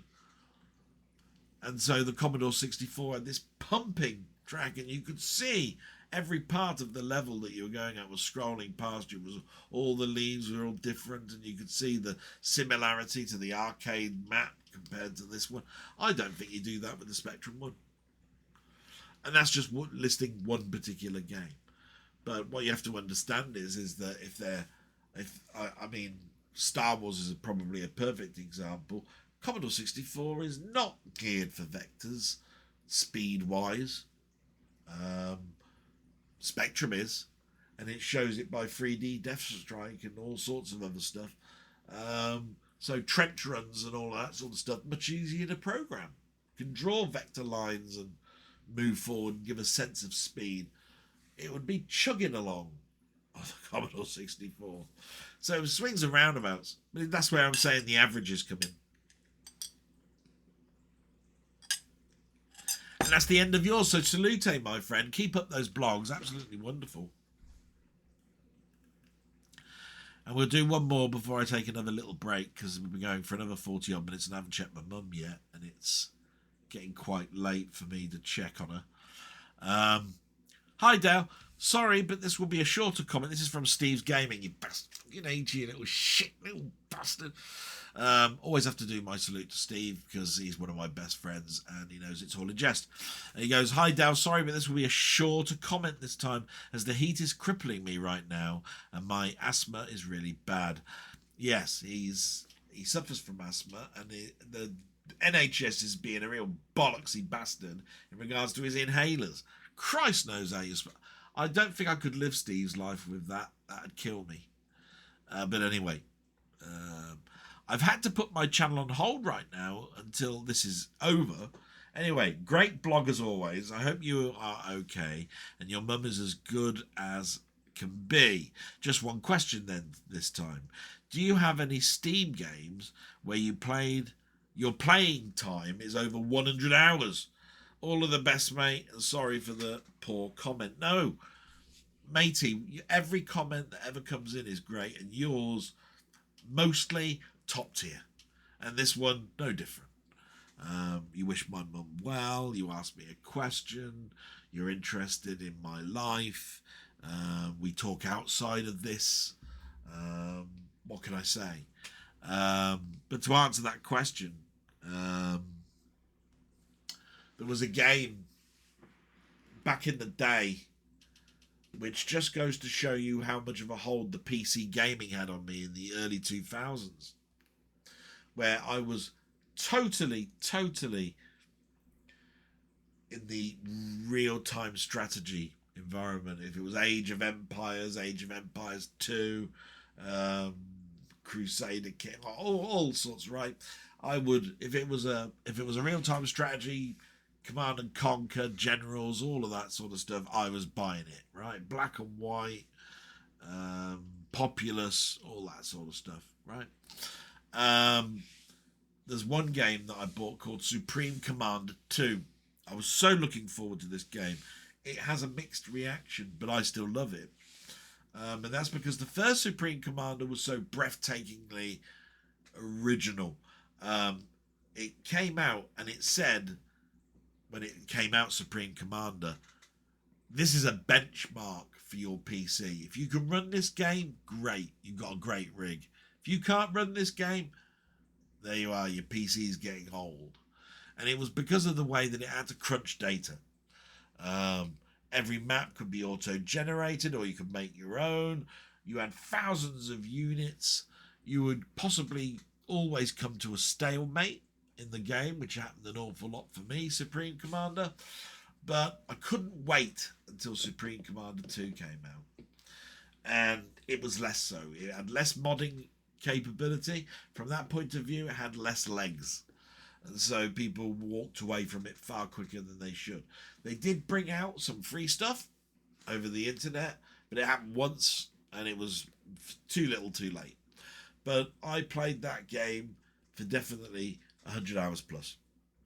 Absolutely wonderful game. Got nothing but good memories of Supreme Commander 2. And I sometimes go back to it now, but I haven't. If I do, I'm only on it an hour, and it's every couple of years. It's not like it's every couple of months. What else? Vampire Survivors. Some of those Vampire Survivor games I've played for over 100 hours. Other games I've played for over 100 hours. Elite. Probably not Elite Dangerous, though. And that isn't really on Steam, therefore, so I can't really talk about it, can I? But Elite style games I would have paid over 100 hours that you can get on Steam. There's not that many, to be honest. A lot of massively multiplayer online role-playing games. Guild Wars can now be incorporated into Steam, even though it's not a Steam game. You could then turn around and say that is part of it, and therefore Guild Wars would win every time. My God, the amount of hours I put into that, I put in years, let alone hours. So, yeah. Hope that was a good enough answer. Salute to you, you bastard, you little shit. Your channel's just too good, you little shit. My little salute to you. And like I said, I'm just going to check on my mum. And then I'll be straight back. And we say salute to my friend Steve, and we move on. And who's the next one? Who's the next victim? And it's my friend Jambon. And he's put, "Hi Dell, thanks for another great vlog this week. I had you on the background while I made a chicken korma. Excellent. Hulk t-shirt, by the way." Yeah, I've got a Spider-Man one on today. I seem to be rotating around about 4 t-shirts at the moment, even though I've got about 50 or 60. But it's because I put these in the washing with my mum's stuff, and I just then go, "Oh, that's been washed, I'll have that." And it just goes like that at the moment. I'll tell you what, my mum's stuff, again, with money tight, the next thing that happens is that we wash things at about 40 degrees. It's on for about hour and 47, maybe 2 hours. Yeah, it's about an hour and 47, and then it goes in the dryer for about 2 hours. The towels and everything have just gone from being soft to being coarse. I need to sort of like think about buying some more flannels and some towels, and bedding would be nice as well. All of that is a cost, but I'll be probably doing that this week, and seeing what money I've got then left at the end of the month, because the end of the month is sort of like the beginning of next week, not this week coming. So yeah, I'll probably have to use the surplus money that I have left to do that to get me through the next month. One of those things. On hair colour gate. Yeah, we have food gate, got hair colour gate now. I think my mum would implode if she couldn't get her hair coloured. For whatever reason, she is willing to spend a small fortune on it, and it's very important to her and her routine. So I think it's great that you've been able to keep this up, even if it's not been easy for you. On a slight tangent, and this is going to sound horrible, sorry, but whilst the person who colours my mum's hair is lovely, they are as thick as mince. Some of the stuff they come out with is quite breathtaking. Needless to say, they own an 80 grand Audi and multiple houses. Yeah, we take it to a nice hairdresser that my mum's been using for 20 odd years. James, he's bought himself a new house. He's got a new kiddie, drives around in a nice car. The person who does my mum's hair also got a new child, goes on holiday, etc., etc. But I do think hair is costly. Even I've noticed that when I'm going to get my hair cut, it's gone from going into one of those cheap sit down, wait, and some barber will just do a quick trim and you give him a £5 or £8 or whatever, to men's haircuts being 15, 20 quid, and they throw in things like, do you want a wet shave? Do you want a flannel over your face to foliate and all this sort of stuff? And I go, bollocks, no, I don't need any of that. But it's still, a 15 quid thing. So, mums and their hair with the straighteners or curlers or those hats that you used to pull your hair through, those little dots in the rubber hat and all of that sort of stuff, and foils, and foils, by the way, being those tin foils that you wrap your hair in and they put that bleachy stuff on and wrap it up and all of that sort of stuff. All of that stuff, it costs a bit, but it doesn't cost that much. And I swear they're like garages. Oh, if it's going to take me 3 or 4 hours and I'm going to be paid £20 an hour, so that's, I swear that they do some of that in it. But needless to say, I've given my argument on why I do it with my mum. That's the reason for that. But anyway, on a more cheery note, I did enjoy the idea of Dellboy shorts.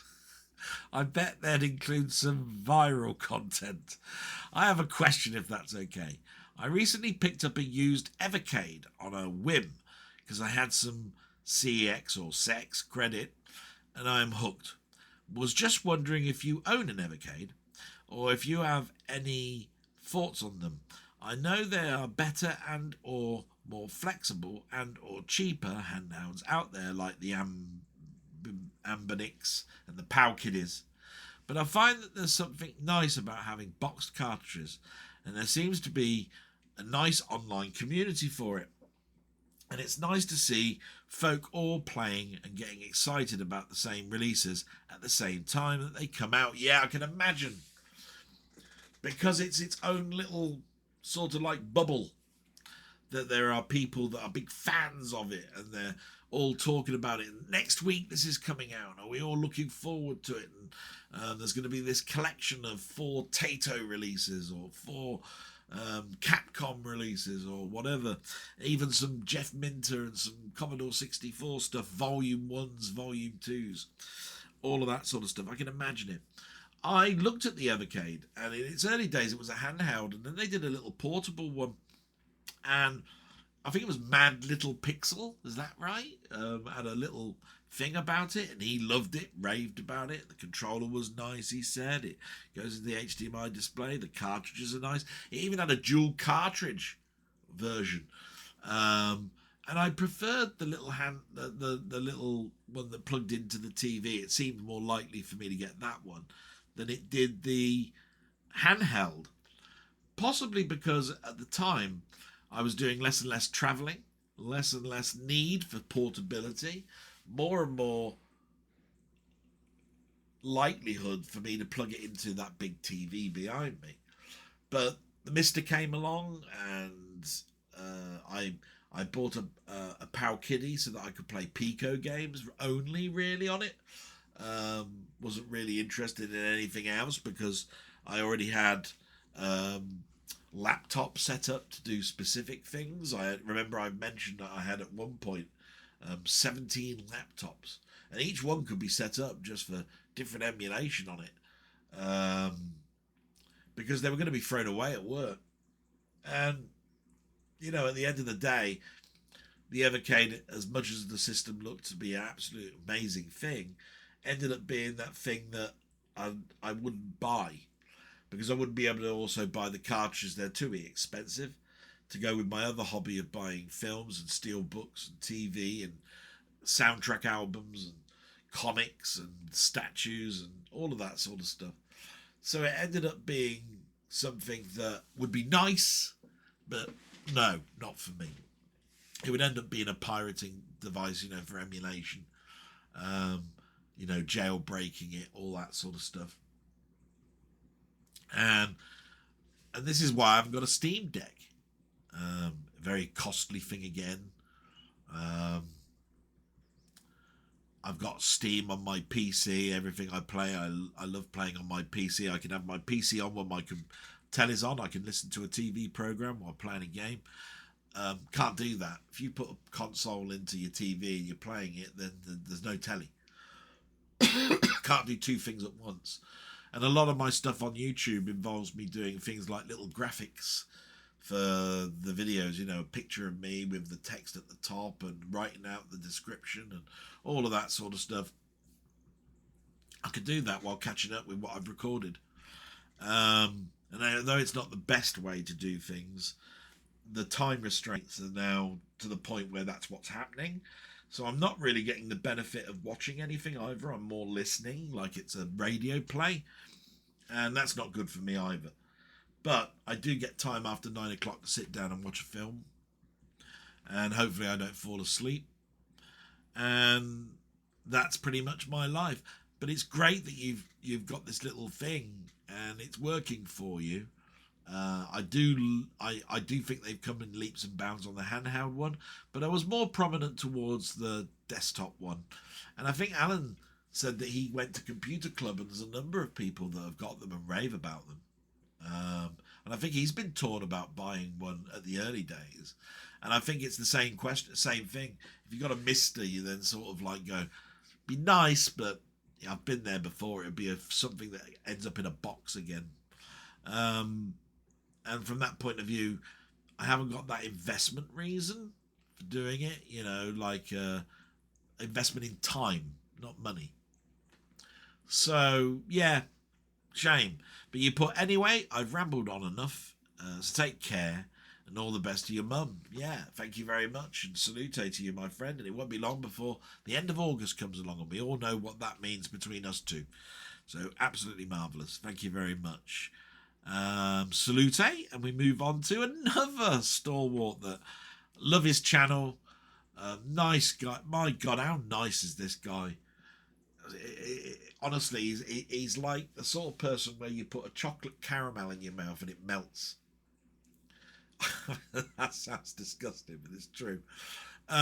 Wee Bob Art we're talking about, and his graphic channel is absolutely fantastic, and he's got another little channel where he talks about movies and does community questions and all of that sort of stuff. Please support all these people that write YouTube stuff. But he's put, hi Dellboy, I do enjoy the blogs, and I think it's something worth doing, as I get enjoyment and release from doing my own talky type videos. Based on some of the things you discussed in this blog, one thing I learned a number of years ago is that my expectations were causing me the most painful situations and things in my life. I'm not saying that we shouldn't let people walk over us by any means. I ended up attending hospital for several months due to how bad things got at the time, and learned tools to help me, which I use to this day. It has saved a lot of heartache, depression, and anxious thoughts, especially from how other people act and the decisions they make, right or wrongly. I still have my bad days, and they are greatly reduced. At the time I thought it was all a waste of time and nothing would work, but cognitive behavioural therapy, CBT, and other tools which I learned changed my outlook on life.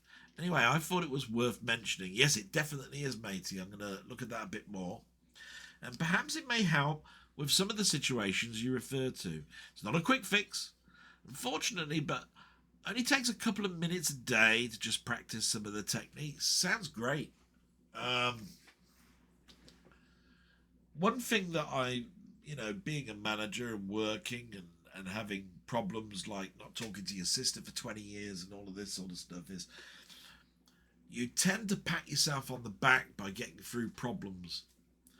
And they all seem to be smaller or less of them. It's when they become overwhelming that you get tired and your health depreciates. And I had a heart attack, remember? And after the heart attack, I had no end of leaflets that said, read this, go to this. Stress is a double-edged sword. Use it to your best advantage. Do this to combat the negative stress. But I always realised that a lot of the stuff is behavioural. And I've always had a person years and years ago say to me this one thing. Says, write with your left hand. And I went, okay, I'll try. And I was doing italic handwriting at the time. And I tried to write and I couldn't. Say, see how difficult it is? Now, you practice that every day and you will get better. But you'll never supersede the hand that you've been writing for years because it's behavioural. Your brain knows that your strongest hand or your strongest leg or whatever it is, and you use it constantly, and you've got to the point where it's now your brain is your second nature. And writing with your left hand is not, and you constantly have to think and work on it, and it tires you out. And when things tire you out, behavioural means that you slip back into those nasty habits, which would be what you normally do. So what you have to understand here is that behavioural is something that's really, really difficult to get past.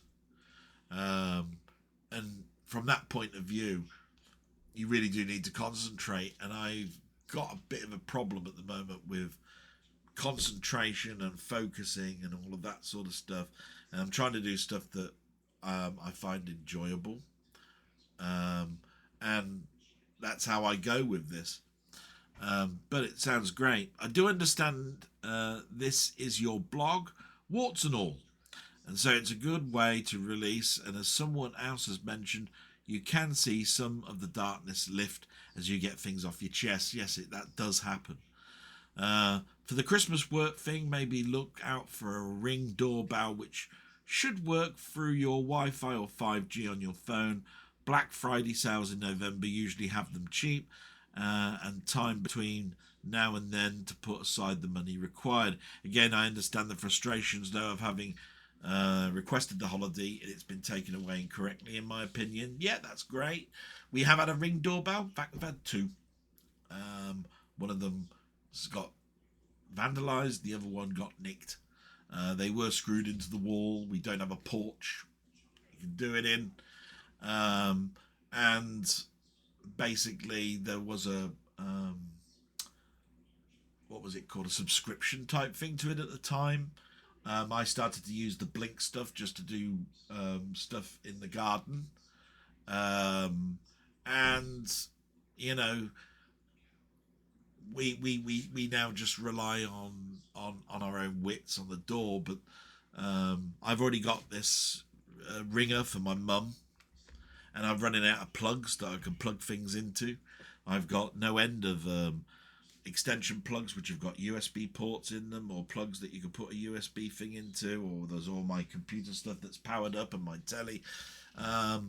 It's difficult, but it's not out of reach that I might not look at that again. Before my question, wishing you and your family all the best and hope you have a good day and a week ahead. Anyway, on a lighter note and a question. I watched a movie called Warden last night, which is sort of a fictional documentary about a superhero from Brazil. Their rise from nobody to superhero, quite a thought-provoking movie on expectations and consequences, which many Marvel and DC comics and movies will have touched upon. Yeah, just look at Spider-Man and how normal life got in the way and all of that sort of stuff. Have you seen this film yet? I can answer that. Yeah, no, I haven't. Or heard of a superhero with this name? Not of a superhero with that name, but Marvel have used the word warden. There was one called, I think, Silas Warden, which was a major enemy for a character called Hellfire, which was the son of the devil. Other than that, they've all been names to carry people that own prisons, supervillain prisons, like the Box, which you might have seen in some of the cinematic films where Captain America was prisoned while he was captured after the Civil War story. So, yeah, there was wardens there, but I don't think I've heard of a character called Warden. DC there might be. Anyway, absolutely lovely. Salute. Thanks very much, my friend. Just got to check on a few volume levels because I've noticed that the doors are slamming and things are in the background. So just bear with me. So we say salute to my friend to Wee Bob Art, and we move on to Ian Hill, the Ramblings. And we'll see what he's got to say. He's put, hi, Dellboy. Hope you and your mum are doing okay. Hope you are both able to keep cool in this warm weather. They have described it as a heat wave. I think if there was some breeze, it would make such a difference. Yeah, of course it would. And we're all English and we all argue and all that sort of stuff about it. And at the end of the day, we're just not geared for it. We're in this temperate type situation where overheat we don't like, cold we don't like, rain we put up with. It's like that. So, you know, people that live in other climates, they have big, long spanses of heat, and that's the bit that they like. Don't like the other bit. So, you know, understood. Enjoyed our Wednesday live stream where we had Jamie of Muckman-Movies as a special guest. It was good to see you able to escape into the world of films and memories associated with them. I totally get your feelings of despair and loneliness. I certainly felt that as a full-time carer to my wife. I think the importance of your blog should not be underestimated. It's an important outlet for all your emotions that you feel. In fact, that is its strength, because your friends and followers can understand your life better. It's honest, and that is important. I, like many of your friends, would miss the blog. I'm always happy to support you. That's why I will always keep the Wednesday live going. It's an important outlet for allowing you to escape and seeing other people wishing only the best for you. And that's such a nice thing to say. It was great having Jamie on. It was the second time in about 3 weeks. This does not get me riled in the, oh my God, am I going to be kicked out or anything like that. We had a little chat about this, and I said, you don't even want to think about those sort of lines. No. I then mentioned the importance of why I like it, and probably not enough in the lines of your support, because I talk about how it helps me, but I don't talk about your support, which is that you've always invited me there, and you almost make me sound like I'm a co-pilot. For me, it's that movie outlet, and it's the only movie outlet I've got now.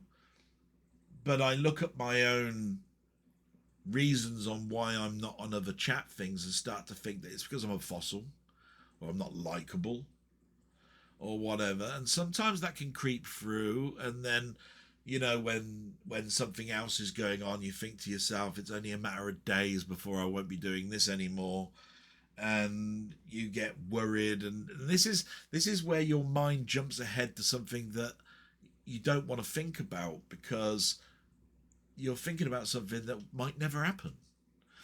And your conscious brain, the brain when you're totally wide awake, recognizes this and takes it away from you. But when you're tired And when things are working against you and you've had a bad day or anything like that, then all the negatives come along. Muckman-Movie, what a powerhouse of thought. I mean, he is. I didn't think I did very well in explaining my likes about the Indian film, The World's Fastest Indian. I tried to put across that it was my second or third time watching it, and that I saw then things in it that I hadn't thought about before. And I was hoping that that would be the alternate view of what you two guys were coming up with, and it just looked like a negative. That is one of my top 5 films to go to when I want to watch something on a wet Sunday afternoon. It's absolutely amazing. So heartwarming. I just put in there that if this was in like a real story that didn't have dramatical effects in it, that guy would have been ripped off in seconds. If I went over to America and I looked as green as he did, and they knew that I'd just got off of a plane, I'd have been pickpocketed, ripped off, and there wouldn't be one hotel, motel that would have looked upon me as being anything other than, oh, what a poor little shit you are. And you could look at that and go, no, the world's not like that. But I'll tell you what, I've been to California, I've been to San Francisco, I've been to Sacramento, I've been to Bishop, I've been to Ohio, Washington Courthouse, I've been to Philadelphia, New York, been to Florida, been to Daytona, been to Clearwater, I've been to Texas. Yeah. And I'm telling you now, people are alike all over. A bit like that Twilight Zone episode. But there are good people. But it's just that they're wrapped up around so much shit. Badness. But the story's not about that. It's about a journey. And that journey comes across loud and clear. It's a journey. It's not about the end result. This guy wanted for 25 years plus to do what he was trying to do. Everything was up against him. All of that was shown in the film. Overcome. Did it. And then at the end it tells you the guy did this 8 times more. From that point of view, happy ending. And as it's clearly stated in your review, Ian, it's one of Anthony Hopkins' favourite roles and films that he's ever portrayed in, and hardly anybody knows about it. So, as far as I'm concerned, what a great film. But I always find that when you're doing a deliberation or a question or something like that, it's always best to have that person that comes in with an alternate, no matter how bad they look, for mentioning them. But I have to mention it because it's not my first time watch. First time watch of it, I'd have just felt how heartwarming it was. It's the second and third and fourth and fifth watches that you go, oh yeah. About as believable as The Princess Bride. You know what I mean? But it's not that bad. I'm just letting you know that's what I was trying to do. You mentioned, as usual, watched at least a film every day. The highlights were The Ballerina 2025, which you sent me as a download. I think it was a great addition to the John Wick universe, and it was good to see Keanu Reeves in it. Also, Lion of the Desert 1981, an epic film starring Oliver Reed and Anthony Quinn. This was set in Libya in 1930, and Mussolini was trying to emulate the Roman Empire with his brand of fascism. Some great performances from the lead actors. The next film suggested by Jamie to discuss on the live was The World's Fastest Indian, starring Anthony Hopkins, based on a true story about an old man from New Zealand determined to beat the land speed record in America. Such a lovely performance by Hopkins. I was totally engaged by him. My film of the week was a Blu-ray upgrade of Planes, Trains and Automobiles, one of my favourite comedy films. Steve Martin and John Candy are superb, and a very funny film with a lot of heart. Oh my God. Yeah, if you want to know about a film with heart, you got to look at that one. If that doesn't raise some sort of like lump in your throat at the end, You're a heartless bastard. That's what I gotta say. But again, it's a film of a journey. Yeah? I need to get home for Thanksgiving. This is where my family are. I'm a businessman. I need to get to the plane. The plane's closed. The plane's diverted. I'm then on a train. The train breaks down. I've got to get from the train across a field to get to a place where somebody might get me a truck that will take me to here, there, everywhere. See what I mean? All in this film with two people wrapped up in their own lives. With a common goal. Marvellous. And it's my friend Mainmeister's favourite film. It's one of my comedies that I watched over and over again. I had the videotape of that and it wore out. I had to buy that again. And it was an ex-rental. That's how I bought that before it came out on sell-through. And I bought it from the video library in my town. And I spent 25 quid on it. It was because what happens is with sell through, when a rental place finishes with a film, okay, they cost 70 or so odd quid. The first week that it goes out for sale, it's going to be still in the 40 quid bracket, and then after about 2 or 3 weeks, it'll go to 25, and then it'll drop to 15, then it'll drop to a tenner. And by the time it's a tenner, it's out on sell through anyway. So you might as well buy the brand new one.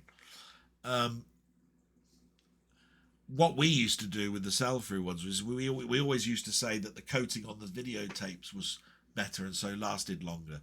But we didn't know how many times that the film had been rented out. So that's not always the case. But yeah, I had the ex-rental and basically that lasted a while. But I watched it so many times it started to get sparkles on the screen. Bit like the same effect you get with a Laserdisc with video rot, which if you have never had a Laserdisc, I'm talking beyond again, so apologies, but it's a sparkly type of effect. Lines, not track lines. These are little like you got with Phil with the hair with the one you'd see moving or as it was captured in the film process. It's little sparkles that appear. Fantastic film, and only one that I've got happy memories of, and one of the only John Hughes films that I'll watch over again. The other one would be another John Candy film, and that's Uncle Buck. Don't get me wrong, John Hughes films are great. I think he was a better screenwriter than he was directing his own films, don't get me wrong. But those two films do stand out. So, for my question this week, it's the return of the black bag. Which 5 comedy films would you put in it? The apocalypse has arrived. Christ.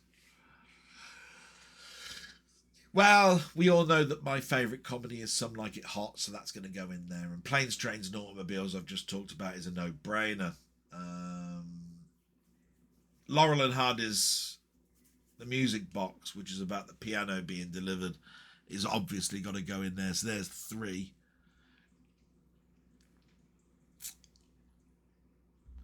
See, I bend towards Jack Lemmon and all of that sort of stuff, and I could have put things like The Apartment in, The Odd Couple, Grumpy Old Men, but it makes things so much samey. So as a 5th one, I'm going to put something totally off the wall that many people wouldn't have thought of, and I will probably put the Kentucky Fried Movie as the 5th. What do I have as a 4th?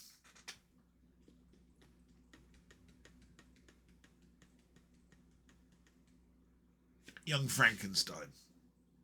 It encompasses everything I like in regards to satire, a particular genre turned into a comedy with its total satire homage, even in keeping with the black and white nature of its original state of the film. Because if you think about it, Frankenstein in the 30s was black and white. Yeah. I could have put Blazing Saddles, I could have put Airplane. So many. Naked Gun. In fact, I could take Kentucky Fried Movie out and put Airplane there. And I wouldn't be wrong in doing that. In fact, I will put Airplane. I can't avoid Airplane. So yeah, I hope that's given you 5. Hard thing to do. I don't like doing top 5s of things because I always tend to find that if you ask me again the next time, it would be a totally different 5.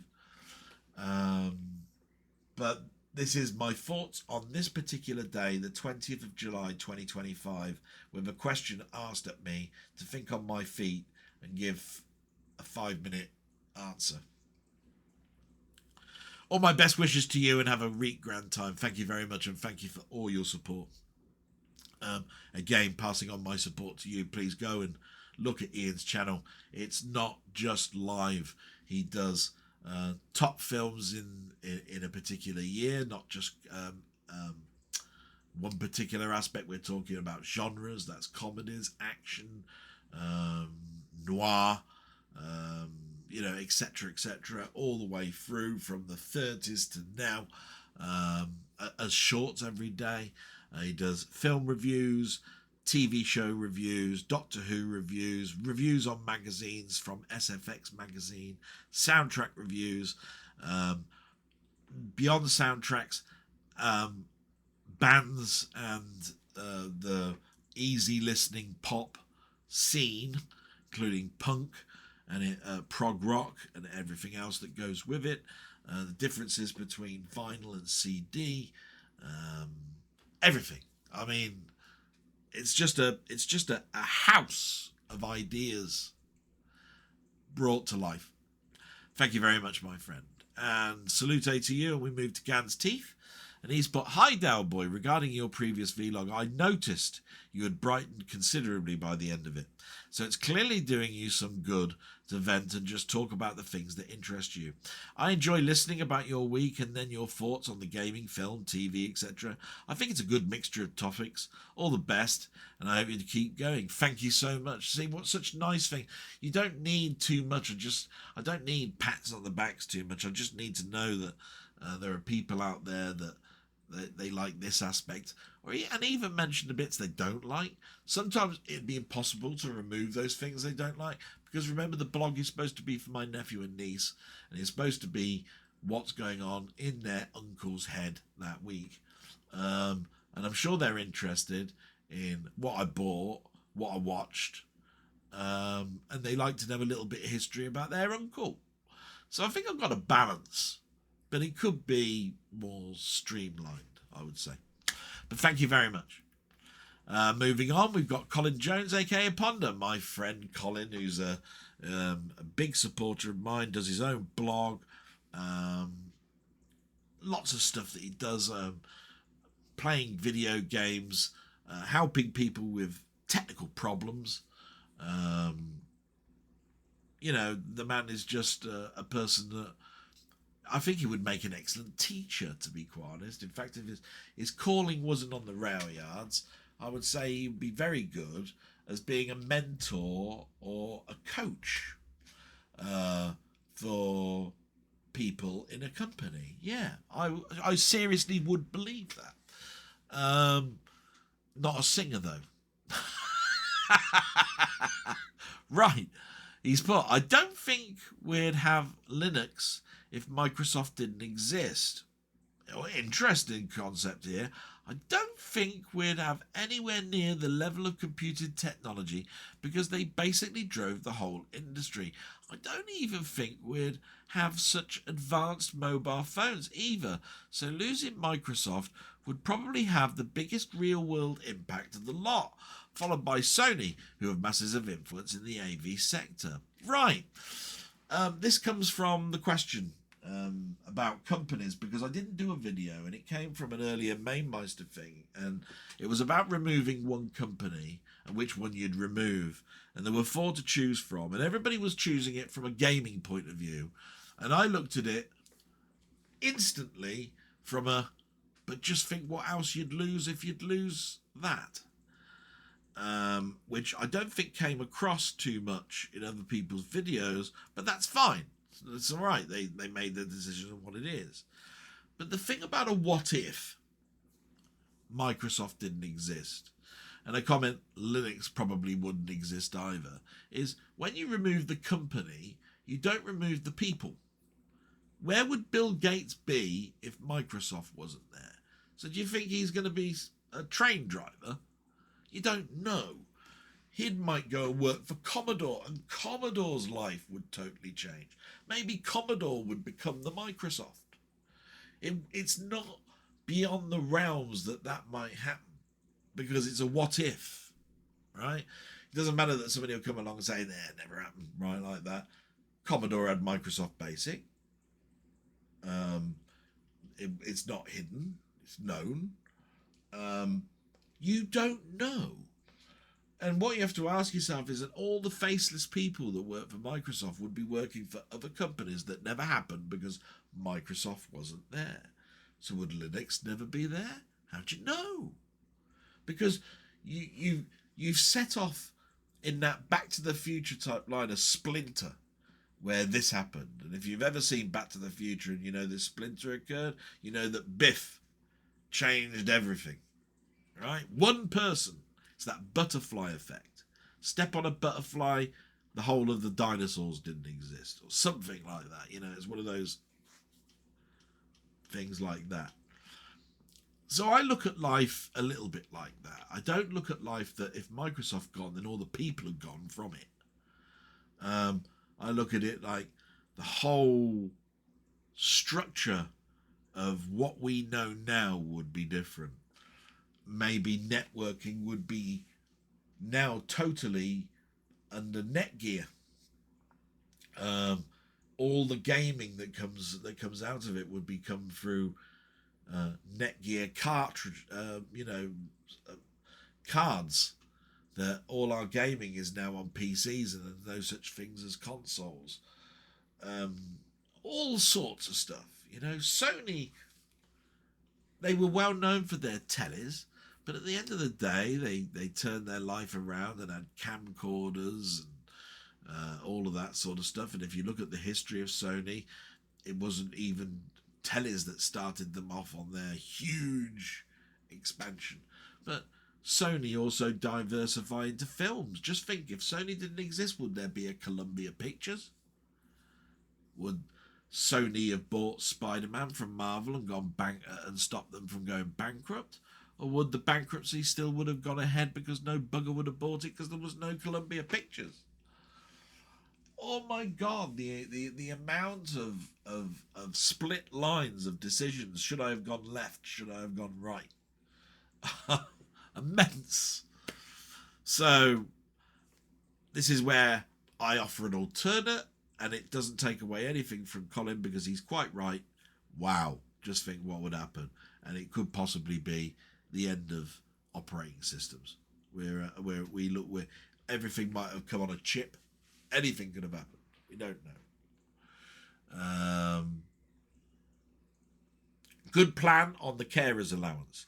It doesn't matter who gets it because it's all for your mum. Yep. That work and Christmas situation needs to be addressed. Not putting more here though. Yeah. Best way. It should not be this difficult to get prescriptions, especially for someone at risk. Agreed. In fact, actually, I never got a text message to get my gabapentin. It was due. It was ordered at the same time as my mum's. My mum's came up driven up to our house on the Monday. Because of work, it's very difficult. Like Wednesday, I was at Bicester, so I couldn't get my prescription. But I never got a text message to say it was ready. I went on the off chance on the Friday, and when I got down there, they said it wasn't ready yet.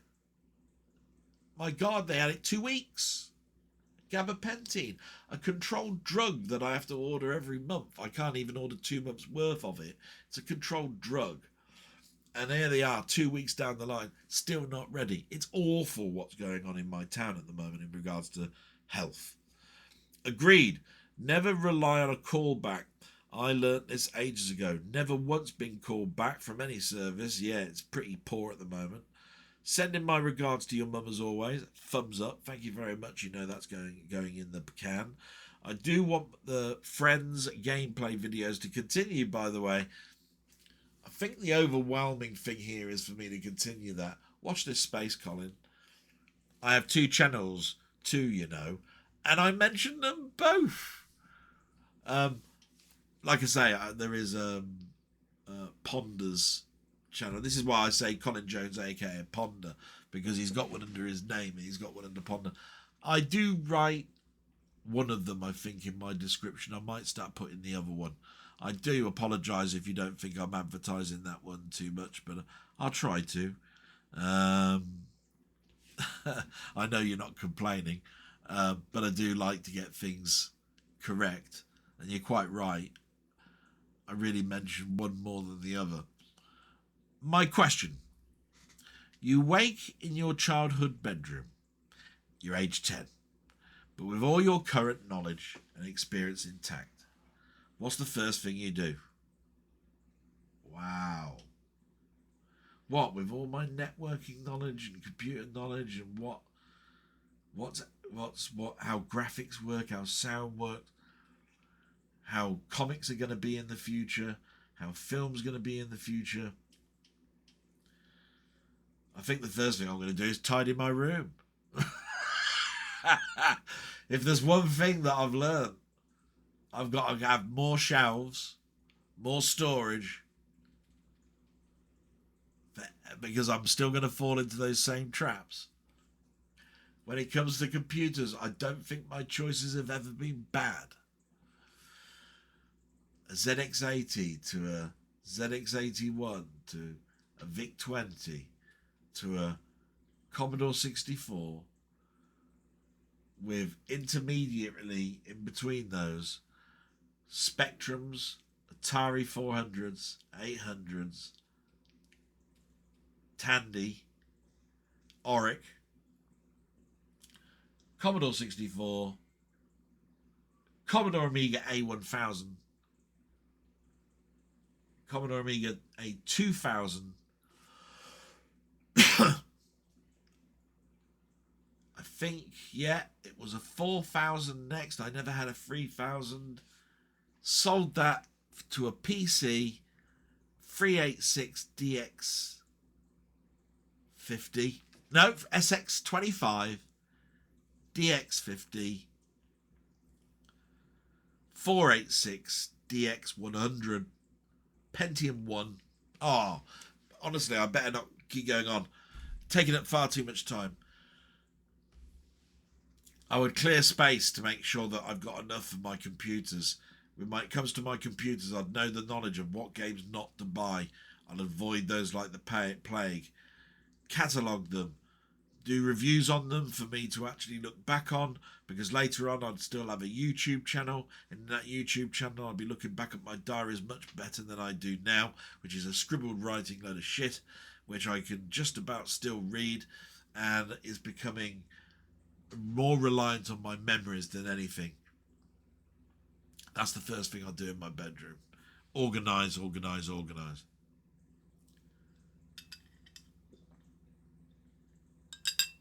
What a great question. And I've answered it pretty shittily. I do apologise. Thank you so much. Salute, my friend. And my God, what a channel you've got. Enjoyment through and through. Last 2 comments. Muckman-Movies. The action transfer comment brings back fun memories. I used to love them when I was young. I'd even forgotten about them until that question was posed. Great question. You can thank Steve of that. This is what I love about the blog, when somebody will turn around and say, do you remember action transfers? Or somebody will say, do you remember getting a Mr. Whippy 99 ice cream with a flake and sauce on it? Do you remember highballs? Do you remember, an ice cream with a gobstopper at the end? Do you remember, I don't know, space dust? Do you remember spangles? Do you remember misshaped chocolates that seem to be covered in a white dust because your dad explained to them that the sugar was too high on them? Do you remember going to the airport for the first time and buying one of those I Spy books? Do you remember car journeys where you did I Spy and you played Connect 4 with your sister in the back seat? Do you remember?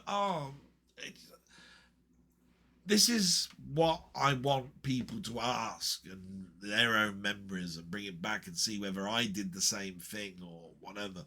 We all have a communal memory where we did similar things because we lived in the same country. And if you're not in the same country, it's even more interesting because the way that happened to you happened in a different way. Such as our computer industry blew up and your console industry blew up. You know, it's great that so much diversity in our histories. You continue. Dellboy, after hearing you talk about your stress, health and sleeping problems, I've started taking magnesium glycinate 3 in 1 capsules because my sleeping patterns are all over the place right now, which are supposed to help with sleeping stress and anxiety and muscle relaxation. Maybe it's an avenue you could investigate. I've got my sister on this actually. She's ordered some tablets off of the internet, vitamin D, and some other stuff. She's mentioned magnesium glycerate to me before. I mentioned that to my doctor, and he said he was going to come back. Actually, I think it was on the phone. It was a closing comment months back, and he was going to look into it because of the tablets I take. I take 24 tablets a day. Gabapentin, lisinopril, doxazosine. The list goes on. Aspirin, cocodamol, 3500s. Those are pretty strong. Now I'm not on tramadol anymore. And I haven't been on tramadol for 3 years, but what I'm saying is cocodamol's been the painkiller of choice, and it goes on and on and on.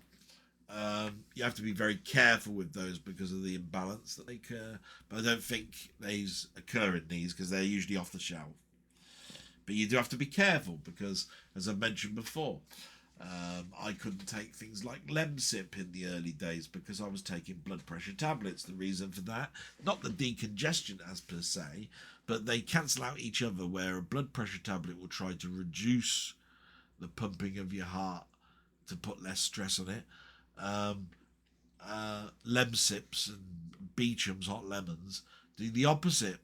They heat your your blood up and pump your heart faster and harder to kill the virus. So they would counteract each other. So these are things that I had to use things like Vicks nasal stuff, which I hated. It's that bloody stuff you stick up your nose and sniff, and bloody horrible stuff, and all that. Putting your towel over your head and all that bollocks with a bucket of hot water and some Olbus oil. Oh no. You said, great to see you picking up the Incendies and World's Fastest Indian. Do you not read anything else about Incendies before you have watched it, because it will spoil your enjoyment of it if you know everything. This is my favourite Dennis Villeneuve film, or Denise Villeneuve film. Never very good at pronunciation things. But no, I'm really looking forward to that film. It is down for me to watch, and it's down this week to watch. Like I said, I showed it as a trailer last week because that got my ideas and hopes up for that being a great film. And it's inspired another purchase that I bought at a charity shop this week, which I'll show at the end. And we'll say salute to you, Muckman, and move on to my next friend, Martroid, who's put, apologies, Dell, I completely forgot to mention your friend's game suggestion videos the other week. I think it slipped my mind because I watched the Vblog over a few days and it kind of got lost in the shuffle.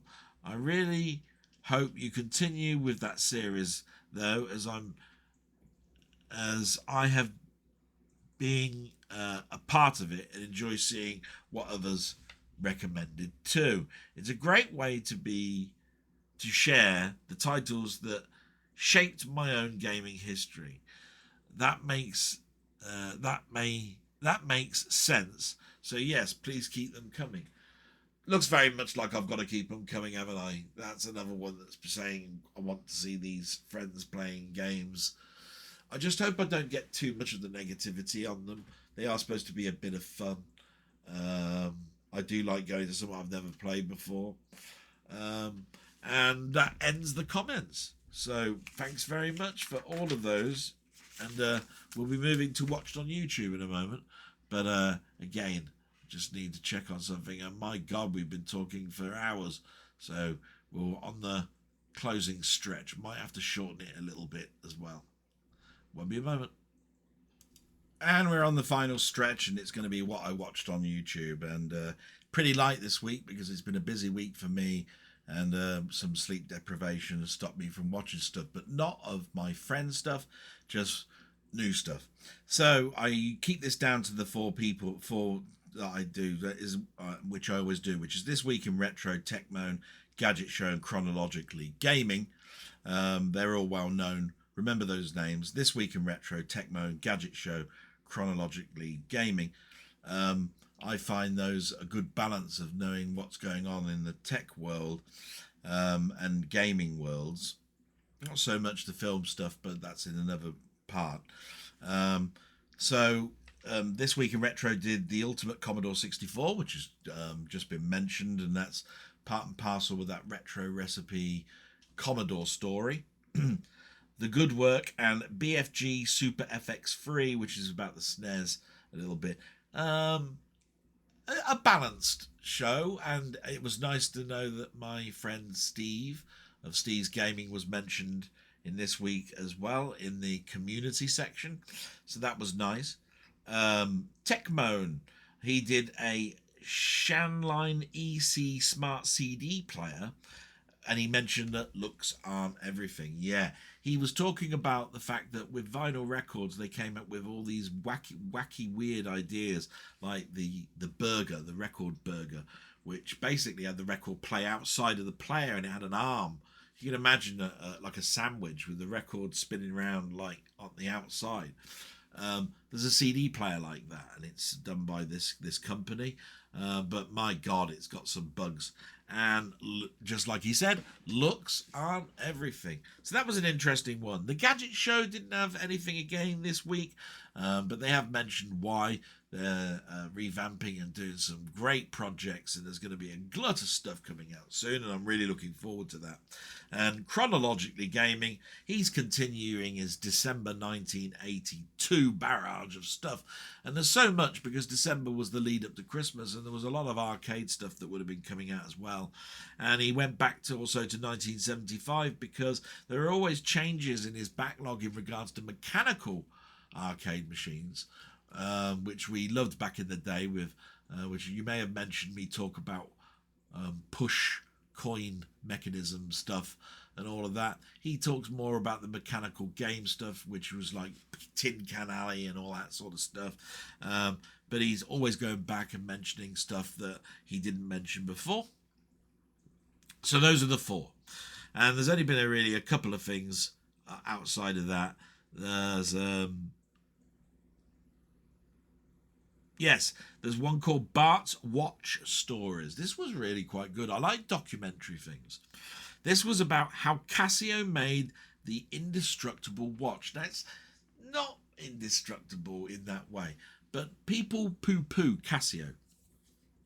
What we have to remember about Casio is how they came to prominence with their quartz watches, and how quartz took over a lot of things in regards to watch mechanisms. And they came out with the watch that basically displayed hours, minutes, seconds, a stopwatch, the day of the year, the month of the year itself, and a lot of other functionality, all enclosed in a nice little package that cost next to nothing. They didn't start off in the watch industry. This documentary goes into where its beginnings were, but they also go into their failings, what they moved else into, because they did keyboards and all sorts of stuff. And it's just a great documentary, absolutely brilliant. And then there's Reassembler. Reassembler has basically announced to the world that his Amiga version of Outrun is now ready and available, and he released a trailer for it, and then the whole world in the sort of like computer media for YouTube was cottoned on and is showing Outrun off, raising the question, why bother? And we all know the answer really to that. If you ever watch any of these, you'll know that some things are just hobbyists, you know, because it's there, or because it's the right or wrong, or whatever. What you have to do with these, though, is balance it out. Outrun on the Amiga was an atrocious product. But to make this Outrun work, right, you need an Amiga 4000 with an expanded board, with a hard drive and more fast RAM. It would cost you an absolute fortune. Through emulation, it works. Costs you next to nothing. You can buy this game, or you can download it for free. It's got one of these either or to it. And to be quite honest, I can see the passion in the project. It's there because he wanted to do it. Why not? That's the good news about it all. I hope it succeeds for him. I hope he gets something back for it. But I think it's the project itself that is the reward. And that's how I look at it from the Reassembler YouTube channel. So that's pretty much what I watched on YouTube. Moving on to film, TV, soundtracks on YouTube. Ian Hill, The Ramblings, who I mentioned before. You must really go and look at his channel. Absolutely fantastic. He did his My Top 5 comedy films between 1996 and 2002. My Doctor Who review of Two Doctors, which I wasn't disappointed with, but he did mention how disappointed he is with it on a further look at it. And I looked at it from a retrospective of what I liked about it and the reason why it fails, but why it's still fun. I'm not disappointed in it, but I know that it was written differently than other multiple Doctors at the time, and that's the reason it fails. It's padded, it's in another country, which is great, but when they go to other countries, it turns into more, let's spot this courtyard in this city, and let's look at this landscape, and let's look at this famous statue that the Doctor's going to be walking past. And to be quite honest, pad. And then there is the story itself, which can be annoying in regards to a particular race of creatures which are good butchers and rely on the flavour and taste of the meat as well as the texture. They're a barbaric race. It's all a little bit about why change something? Why change something's nature to better humanity or better the world? Let that be evolution that does that. Don't interfere with it. And I think that's pretty much the crux of that story, a little bit. He did an X-Files review, season 4, episode 12. He did a film review on The World's Fastest Indian, which I've mentioned before, which was a fantastic video. And he did a live with me and Muckman, which was a joy to do. And, you know, it cheered my week up. Talking to two of my friends about like-minded stuff. And, you know, what can I say other than absolutely fantastic stuff? Then we got Mondo Chelovec Movies, who did a 4K and Blu-ray pickup, which are nice. I like those videos. There's a lot of them, but certain people just buy a certain range of stuff, like horrors and all that sort of stuff, and some people buy obscure ones, and some people buy just the mainstream stuff. It's nice to have a bit of a concentration in a particular area, and I learn everything that I can about horror from Mondo. And he also did a live stream. And in that live stream, he started talking about his shelves, and that's something that's not talked about, is storage. I'm going to try and find his video and put it in the description, because I think that's a video that's going to talk about other areas on how you could custom make your shelving system. Why buy stuff from IKEA? That intrigues me, so I'm going to look for that. Hopefully I'll find it. It might not be today because I might have to go back and just edit my description and place it in later on. But I definitely will give that a try. Through the Lens, my friend Josh, he did a Smurfs review. He said, why the hell not? Because there's nothing else bloody released. And that's because next week it's Fantastic Four. And I think the only thing that you could bring out is a kiddies thing, because Superman was released last week, and that was doing great guns. And there was a lot of people that did their reviews of Superman, plus retrospectives of all things to do with Superman comics, Superman games, Superman films, Superman TV series. The whole YouTube is full of Superman. And it's probably now going to end up being the Fantastic Four next week. So that's going to be interesting, isn't it? Not. And then, so we moved from Through the Lens, who did a fantastic job with the Smurfs, and moved to Playtendoguy, who actually only did a Superman short this week. But it's always good to see my friend Pete, even if it's just a simple thing that he's done this week. He hasn't done too much on the gaming side of things. He's been doing a few other little jobs. But for whatever he's doing, please go and support all YouTube supporters. Absolutely fantastic. Jim Jam Movies and TV, who I've met in Birmingham, know very well, and we get on like a house on fire. He did an out and about video. That was absolutely fantastic. It's great to see out and about videos. I do like to see them going into charity shops, finding things that would cost loads of pounds if it weren't for the fact that he was pointing out to you, hey, you might find it here. So that's always good. Did you see that? Again, I had less and less time to watch stuff, but I always try and make time for my friend, who does a great channel. He did a Happy Gilmore first time watch this week, and he's done a first time watch again on another film, but it was only done last night, so of course I don't have the detail on it on here. So probably worth a look for you if you're ever into your films. And then there's Movie Collector, who wanted to show off what Terminator 2 looks like on Super 8 film. Super 8 film being a very cheap mode of showing cinematography of a bygone age. So that's definitely worth a look at. And we get to the last page, so I'm just going to have a sip. Because I haven't really listened to many soundtracks this week. I did listen to the soundtrack of Throw Mama from the Train, but my highlight has always been The Edge. I watched The Edge again just recently, and the score from that is absolutely, it's just so lush that I can listen to that while I'm doing a walk.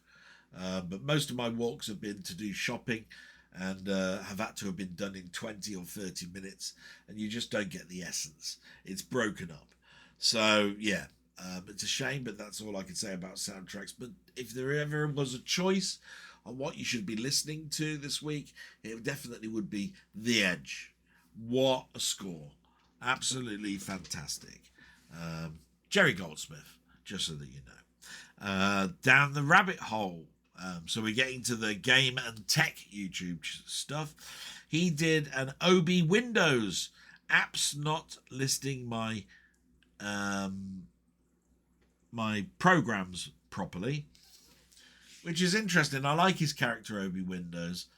It can be much more complex than he says. It is something that he's answered pretty well, but I will say this: there are programs out there that can actually fix your programs displaying properly, but it is down to the fact not of Microsoft or Windows' structure. It's whether you observe Windows structure and you go down your own route. So a program that you buy from one company would be under the my downloads area possibly, and another one would be in my documents, or it could even be under program files. It all depends on where it puts its information, where it thinks is the centralized area to do so. So, you know, again, a difficult subject for OB Windows to do. He also did a No Man's Sky video. He hasn't played that for a while, but he did it because he heard that a recent patch has gone up where an older patch turned everything that you build rusty. looks like it's been standing out in the rain and has got a brownie colour. He was a bit worried about his ship that he built for No Man's Sky. But he needn't have worried, because when he got there, it was exactly as he'd left it. So that was great to have an happy ending for my friend Keith of Down the Rabbit Hole.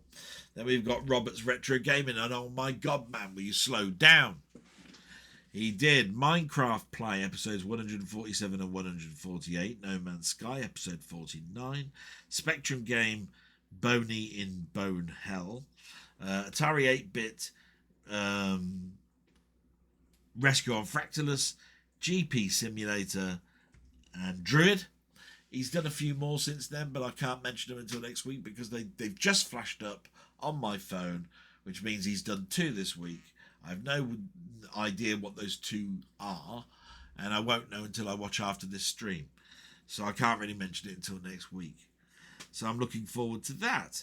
And then he did an Atari 2600 retrospective on a game called Space Chase, which looked mediocre to me, but I can see the fun element of that. It's a scrolling sort of shoot 'em up type thing, so that's good.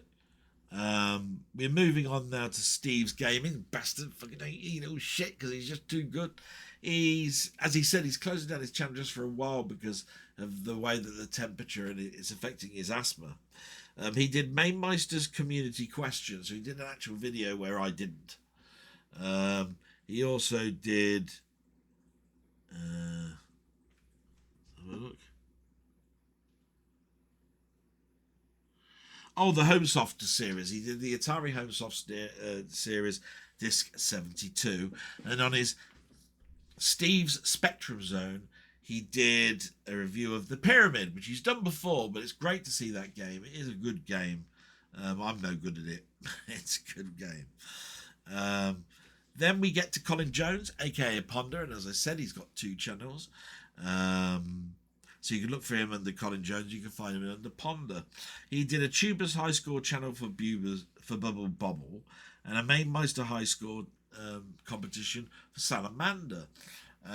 Both phenomenally great games. They just need to be played to believed, to be quite honest. And lastly, 20th Century Gaming did The Last V8, plus some warranty stuff under his banner, and that, I believe, yes, it does, and the blog in a written format. And we now turn to what's arrived this week. I'm going to put the overhead cam on.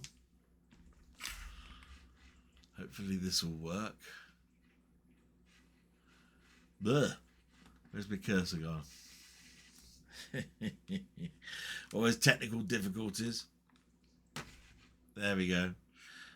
So we'll go to